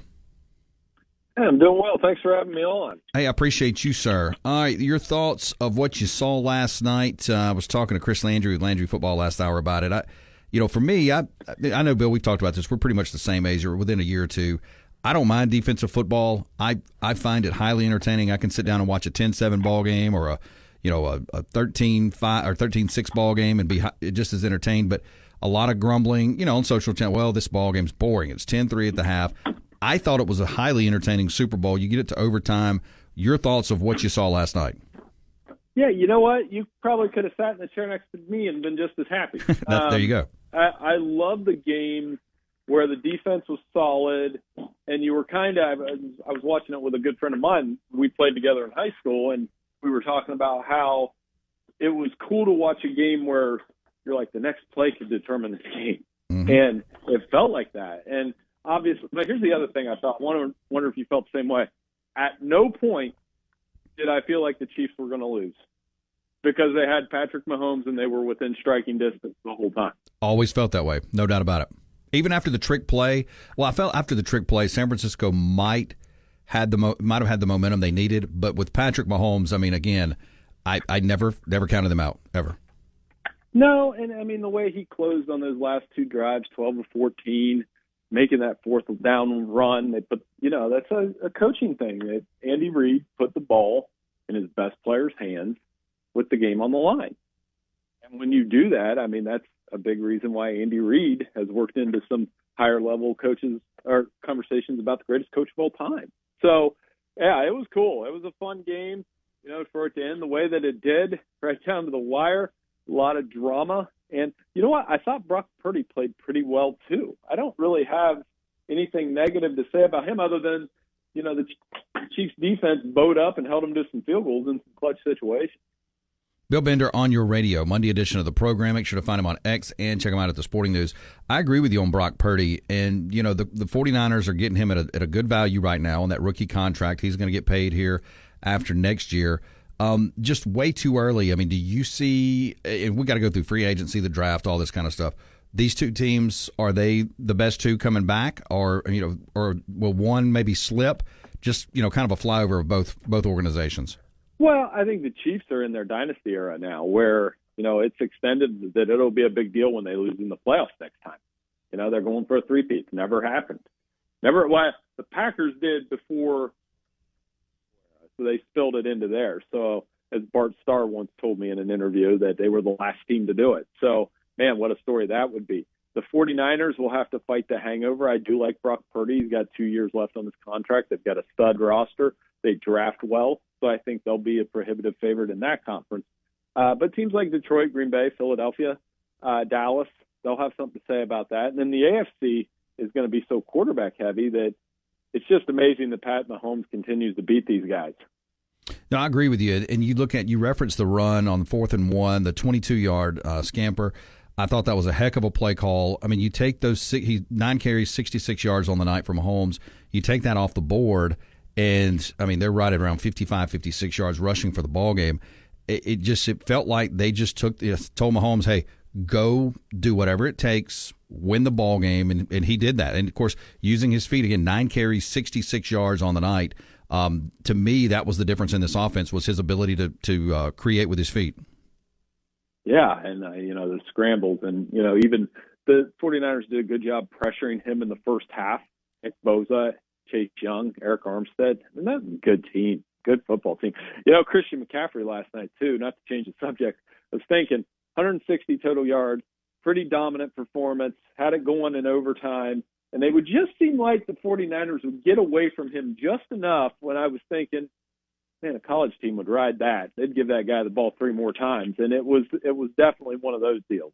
Oh, there's no doubt about it. I mean, you're talking about 22 rushing yards, or 22 carries, 8 receptions, 160 total yards, a touchdown. I mean, what a performance for him. And I don't think that he is by far done. Let me shift gears with you, talk a little college football real quick. Your thoughts on Chip Kelly going from a head coach at UCLA to an offensive coordinator at UCLA. That one thought process on that from you, and then also, what does this mean, and how much better does this make Ohio State? Well, I mean, good for Ohio State. I'll start there. I mean, they've got a really creative offensive mind that will spread them out, and I think they'll really maximize Quinshon Judkins, Travion Henderson, have a really good running game. That's for college football in some ways, though. I mean, just the look of a team coming into the Big Ten, trying to create excitement, and your head coach goes and takes an offensive coordinator job. I know the SEC down there where you guys are at, guys do, right? Like Derek Mason comes to mind. I know he took a defensive coordinator job after getting fired, but he didn't voluntarily do it. You know what I mean? And I think that's the big difference for me, and I'm not sure that's a good look for the sport. It just shows the gaps between those superstore programs and everybody else. Bill Bender talking NFL and college football, Monday edition of the program. Make sure to find him on X and check him out at the Sporting News as well. And same question for Ryan Grubb. I mean, you're talking about a guy who was the offensive coordinator at Washington. He goes down to Tuscaloosa. Now, there's some stories, some stuff out there, rumblings of, hey, they were trying to wait for that transfer portal window to close, and then now back to the NFL. He goes back to Seattle, this time with the Seahawks. Your thought on kind of that maneuver there by him? I mean, there's definitely some shade on that and the way that they did it, but it's also by necessity in some ways. And that's why, if there's 3 reforms that need made in the sport, the first one's the calendar. How do we fix the college football calendar? Because this was a wild coaching carousel, 30 changes, just unprecedented. How do we fix NIL? That's the next one. Do we get into the revenue sharing and that kind of thing? And then how do we fix the transfer portal? I think the transfer portal would fix itself a little bit if those 2 things were fixed ahead of it. I think we would have less transfers, and that's less of an issue for me than the other 2. Bill Bender talking college and the NFL. Bill, let me ask you one more question. I'll get you on your way. J.J. McCarthy, there's been back to the kind of college / back to the NFL. Jim Harbaugh came out and said, hey, I'm paraphrasing, I think J.J. is the best quarterback that's ever played at Michigan. I think he's the best quarterback in this draft. Now, he doesn't need a quarterback now with the Chargers. You've seen kind of the movement of J.J. McCarthy in some of these mock drafts. We'll see what happens at the Combine and more. Is J.J. one of the better quarterbacks in this draft in your mind? Got a lot of intangibles. I remember back at Big Ten Media Day, people were aside themselves that Jim Harbaugh would compare McCarthy to Josh Allen and Patrick Mahomes, but he wasn't comparing the skill set. He was comparing the leadership, the intangibles, those kind of things. And kind of hard to argue against that in some ways, given what Michigan went through this year and how McCarthy helped hold it together. I do think he will have better numbers and be a little bit better in the NFL than he was at Michigan. That might not make sense considering he was 23-1 as a starter, but I think the receiver talent in the NFL and his arm will mesh. It might take a minute, but he's got a little bit of this year's Will Levis feel to him because of those things. I think he'll be a very popular person at the NFL Combine. Make sure to find him on X. That's Bill Bender 92. Check him out at the Sporting News. Bill, I appreciate your time as always. Look, we'll catch up. It'll be March Madness. We'll talk that and spring football with you before you know it. I appreciate it. Oh, I can't wait. Thank you so much for having me, Jake. I'll talk to you soon. Thanks, Bill. Appreciate it. Brought to you by Ashley Howie, Crowlake Realtor, 769-226-3782, Facebook.com/Ashley Howie Realtor. If you're looking to buy, sell, or relocate. Good afternoon. Good afternoon. And welcome back to the Afternoon Drive with Jake Wimberly, where he's talking about anything and everything that's Mississippi sports. No, great afternoon. Right here on ESPN 105.9 The Zone and online worldwide on thezone1059.com.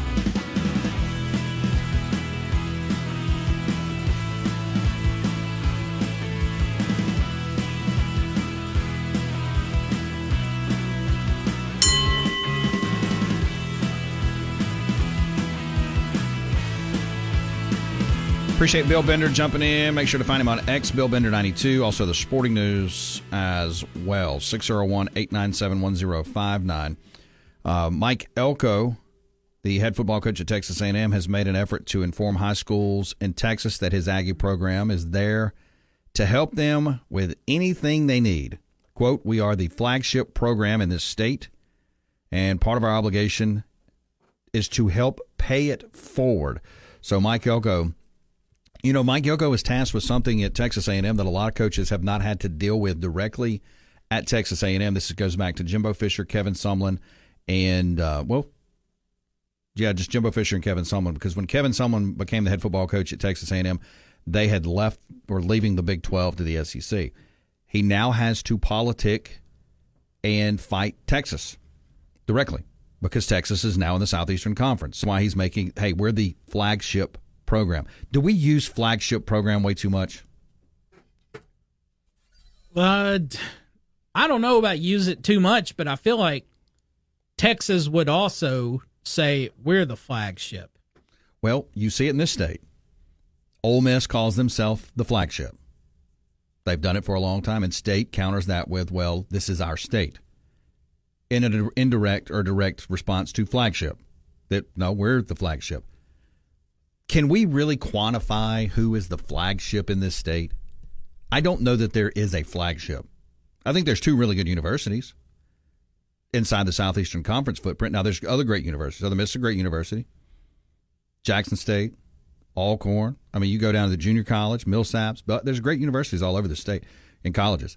But as far as flagship, is there a true flagship? Ole Miss could filibuster and make a presentation on why they are. Mississippi State could do the same. I don't know that either one is ahead of the other. Jason in Flagstaff, not flagship. He says, I'm fairly liberal by home standards, but Alicia Milano is a nut job, basically. RT. Let's see here, RT. Where did we go here? He says earlier that Troy finished higher than 5th in MVP voting. Womack, Super Bowl MVP, out of pity. He's just a jealous cowgirl. And he says, think how the Travis Kelce freakout based on lack of production in the first half would have gone for him if they'd lost. It would have brought up the Taylor Swift was the reason they lost. I don't know about that. Almost wish they would have. Are you laughing at his text? I'm trying to figure out how you win a Super Bowl MVP, quote, out of pity. I don't think that happens. Jesus. I don't think that Maybe happens. text 18 times more in the next hour, and eventually something will make sense there. Possum Neck Joe, y'all should just interview me. All these jokers are jumping on my J.J. McCarthy bandwagon. So, yeah, I will give Joe this. Joe has been all about J.J. McCarthy. Now, are you and Joe, y'all aren't on the same page here. Y'all typically are, but on this you're not. You're not buying J.J. at all. See, I'm kind of buying J.J. McCarthy. He's a headsy guy. He's a good-looking kid. He's got a good smile. I mean, he just got a good arm. Yeah, that smile, that's going to do him. That's going to get him so far in the NFL. I'm just on the field.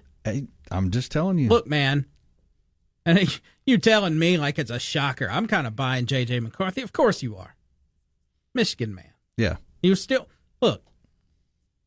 It's time to let that go. Oh, Michigan's done.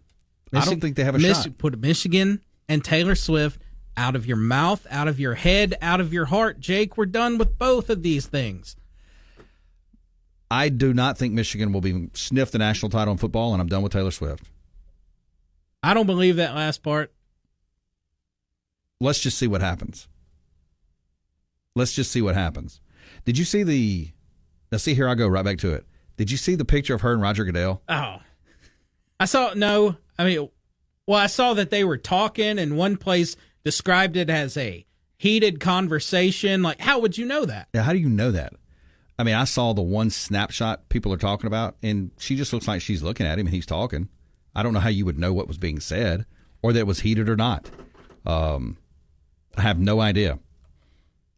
But what we do know is Travis Kelce and Andy Reid had a heated interaction on the sidelines, and Andy Reid and Travis Kelce explained this. The Kansas City Chiefs just captured their third Super Bowl title in 5 years. The vibes around the franchise have been increasingly high. As Bill Bender said, I mean, they're in a dynasty mode right now. The Chiefs are 100% in a dynasty mode, but that was not the case earlier in the game as the Chiefs' offense was stagnant. Superstar tight end Travis Kelce had his frustrations bubble over, resulting in an altercation with head coach Andy Reid. Definitely was not a good look. Travis Kelce was definitely frustrated as he had just one catch for 9 yards, or one catch for 1 yard up to that point. Let's go to Brando, and we'll come back to that. Brando, welcome in.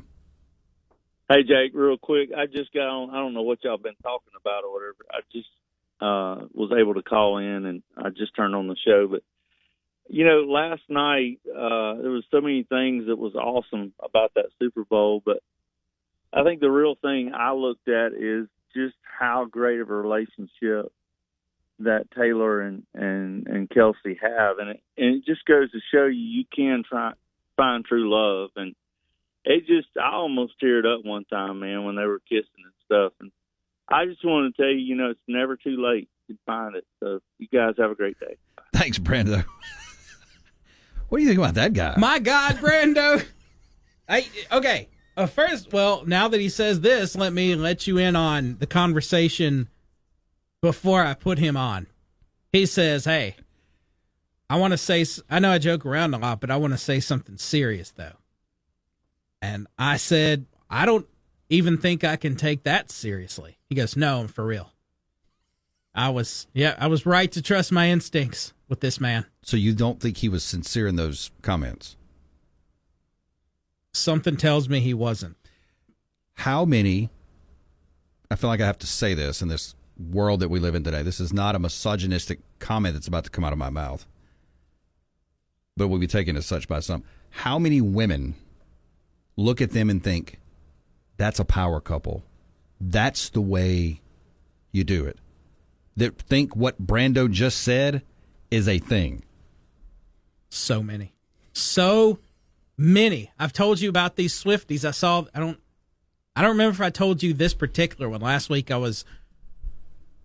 was the day after the Grammys. And there was Taylor's team had posted a picture of her on stage winning her award, and Kelsey clicked the heart, the like, the Instagram like, and her fans, like one of them posted, OMG, Dad just liked Mom's tweet. crying emoji.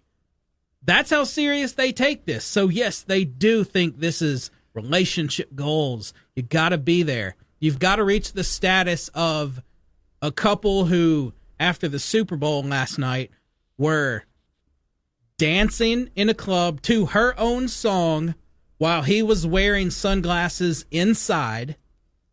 That's what you want to aspire to be, like those people. So they referenced dad and mom. This wasn't a kid of either one of them. No. This is some random woman. This is just Taylor Swift fans. That's how they are. They take it so seriously. Oh my God, dad liked mom's tweet. Crying emojis. I can't take it. Oh my God, hearts, crying emojis. This is a standard thing. Now, you done run RT off. He gone. RT, you can come back. Beaver likes messing with you. Come on, RT. We're better. Come on, RT. We love you, RT. Hey, we're brought to you by Ameristar Casino. Put words in my mouth, man. Get out and play today. I'll get to Dexter's text in just a bit, and we'll put a bow on this thing. I want to get more into this Travis Kelce and Andy Reid confrontation from last night. They have spoken about this, so we'll see what they had to say and more about it. Turn to him. Okay, we're back. I'm ready. It's more of the afternoon drive with Jake Wimberly, where he's live and local on Jackson Sports Authority, ESPN 105.9 The Zone, and online at thezone1059.com.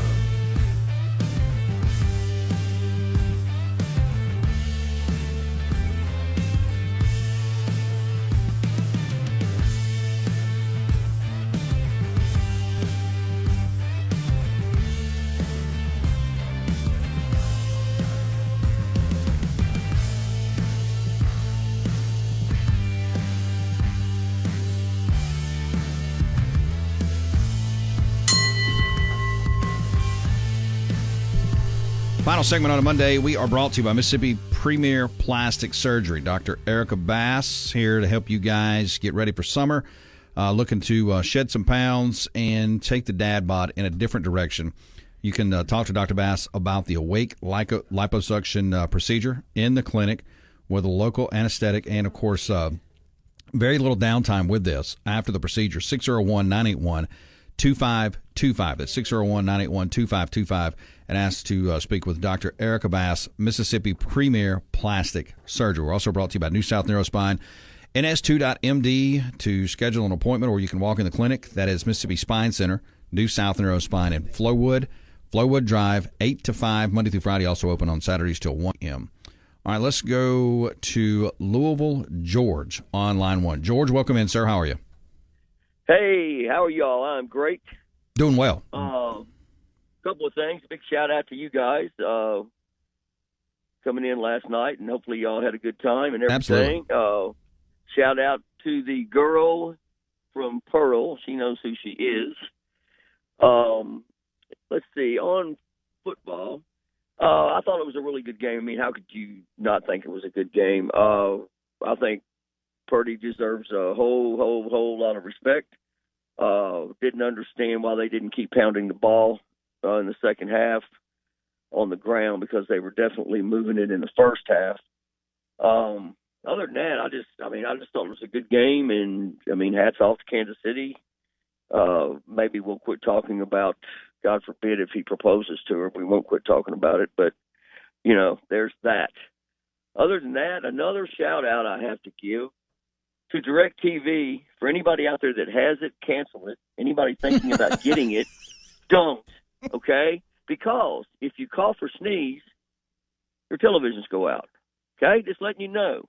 If you get up from your chair and you don't walk very, very cautiously, your televisions will go out. Just letting you know. Anyway, it was awesome. Let's just keep on doing what we're doing. Appreciate you guys. Thanks, George. Appreciate it, brother. Appreciate you. 601-897-1059. Yeah, DirecTV took a little bit of a beat. Well, if you were in Mississippi last night and you were on DirecTV, you lost the game a lot. What platform did y'all watch the game on? Saintsboro just has antenna. So it got a little fuzzy couple times, not for like lengthy amounts of time, but yeah, I've had DirecTV. I know what George speaks of. I can only imagine how bad it was last night. Yeah, well, I mean, you think about it.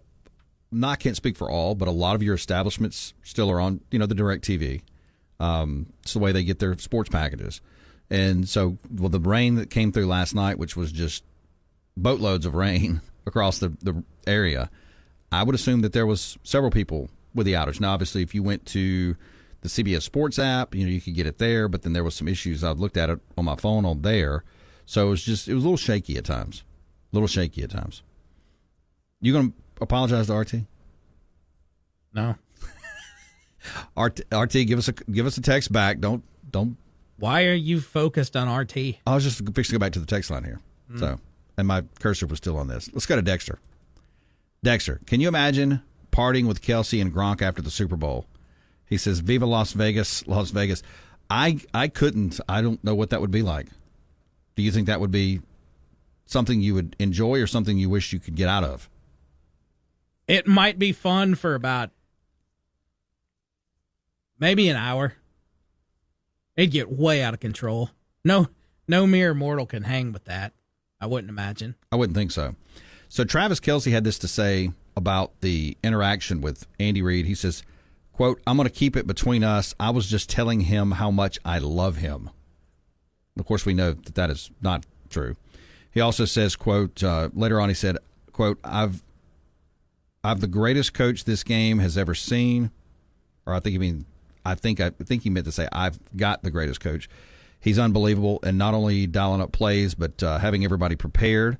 But he's one of the best leaders of men that I've ever seen in my life. He's helped me a lot with that, with channeling that emotion, channeling that passion. I owe my entire career to that guy. And being able to control how emotional I get. I just love him. I don't know that Andy helped him control that emotion last night. Oh, wait, this was from Travis Kelce? Yes. This quote? Mm-hmm. Controlling emotions? Yeah. Okay. Man, who do you think you are? Who do you think is buying this? This is the same man who last week during Super Bowl Media Week, people ask the crazy questions and whatnot. Someone asked him, why do you think that everyone likes you and Taylor so much? He said, well, I think it's because of the values that we represent and just who we are. Values. And controlling emotions. And who you are. And then we saw last night the opposite of everything you just said. All right, do you believe this? Like, are you that delusional? Do you really believe this is who you are? It's not what we see. Not what we see at all. 3 Hunt Camel says flagship texter right here. So he says he is a flagship texter. Brown Hornet. Jake, you ain't seen nothing yet. Wait till next year or next season. You're going to see all these celebrities all of a sudden dating all these NFL players. Do you think we'll see an increase with that? We could. Dog tired in Florence. Why don't professional kickers move an extra point back 2 yards? What a difference a PAT makes. Tell me different. No, it absolutely does, especially last night. Also, why was every kickoff so deep? One hit the goalpost. If that's the expected outcome, why go through the efforts of kicking? It's just part of the game, right? That you got to kick the ball off to get a football game going. Let's see here. Chiefs shooting bull. Chiefs stopped the run early in the second half, and the penalties forced them to abandon the run. He says they started running again at the end of and it worked. Well, Patrick Mahomes definitely did, for sure. And Rhino, yeah, Rhino, you could definitely go down that. Definitely go down that. I've seen some of that out there today. All right, let's see here. What else have we missed? Do you have any thoughts on Chip Kelly to Ohio State? Still doesn't make a lot of sense to me. The talk of Ryan Day being on the hot seat because, oh man, he's lost a whole 8 games in what? How long has he been there now? 7 years? I can't remember exactly how long. 5, 6, 7, somewhere in there. Yeah, but he's lost a whole 8 games. So let's kick him out. But my thinking about that, it's still so weird. Like I said, it still doesn't make sense to me that an offensive or a head coach step down. I'm going to go over here to be an offensive coordinator in the same league. Kind of makes me think that maybe he got some, I wouldn't say assurances, but maybe someone making decisions at Ohio State maybe told him, hey, one more rough year, you could be in the running to be our head coach in 2 years. Could be. Absolutely could be. Let's see. I'm trying to see. Did I miss anything? Did we miss anything today? Do you have any parting ways of the Super Bowl? It's all been said. It's all been talked about non-stop for, 18 hours now? Yeah. I always see these videos that are out here, these people at these Super Bowl parties or these NFL parties, like house parties, smashing TVs. Are these real or are these staged? Are people really that crazy? I feel like most of those are staged. Now, some of them, because, it kind of became a trend. Because I remember the first time I saw this happen was like an Alabama fan a decade ago or so. Right. They're crazy. That might have been real. But since then, I think a lot of these are staged. Yeah. I'm just sitting here. There's several of these. Man lost $20,000 bet on the Niners and smashed a TV, like in this party. I just don't know if maybe some of this is real. I'm sure some of it is. Let's see here. Rhino, Chip saw the writing on the wall, and then Dog Tired Florence says, Coach Reed controlled the consequences of an egotistical tight end. That's what Travis meant by dissolving his idiotic tantrum. Yeah, because the right coach, that could have gone sideways quickly last night on the sidelines in front of the whole world to see. And Jason and Flagstaff, UCLA was going to fire Kelly anyway. Saw somewhere his UCLA buyout drops like a rock after next year, and it absolutely does. I did see, Rhino wants to know, did you see the video of Jackson Mahomes getting rejected by Brittany Mahomes' table? Yep. At the party? Yeah, I saw that too. He just looked like a lost puppy in that. He looked 100% like a lost puppy. Appreciate Chris Landry and Bill Bender jumping in today with us. I will be out tomorrow. I have some personal stuff. I'll be out of the office, so back on Wednesday. Remember, ketchup is king. Bacon's a delicacy. Aloha means goodbye. Appreciate you guys. Appreciate Chris Landry and Beeve. And off we go into the offseason. Of course, we'll catch up on SEC basketball. You got SEC baseball this week as well. Have a great Monday. See you later. Good night.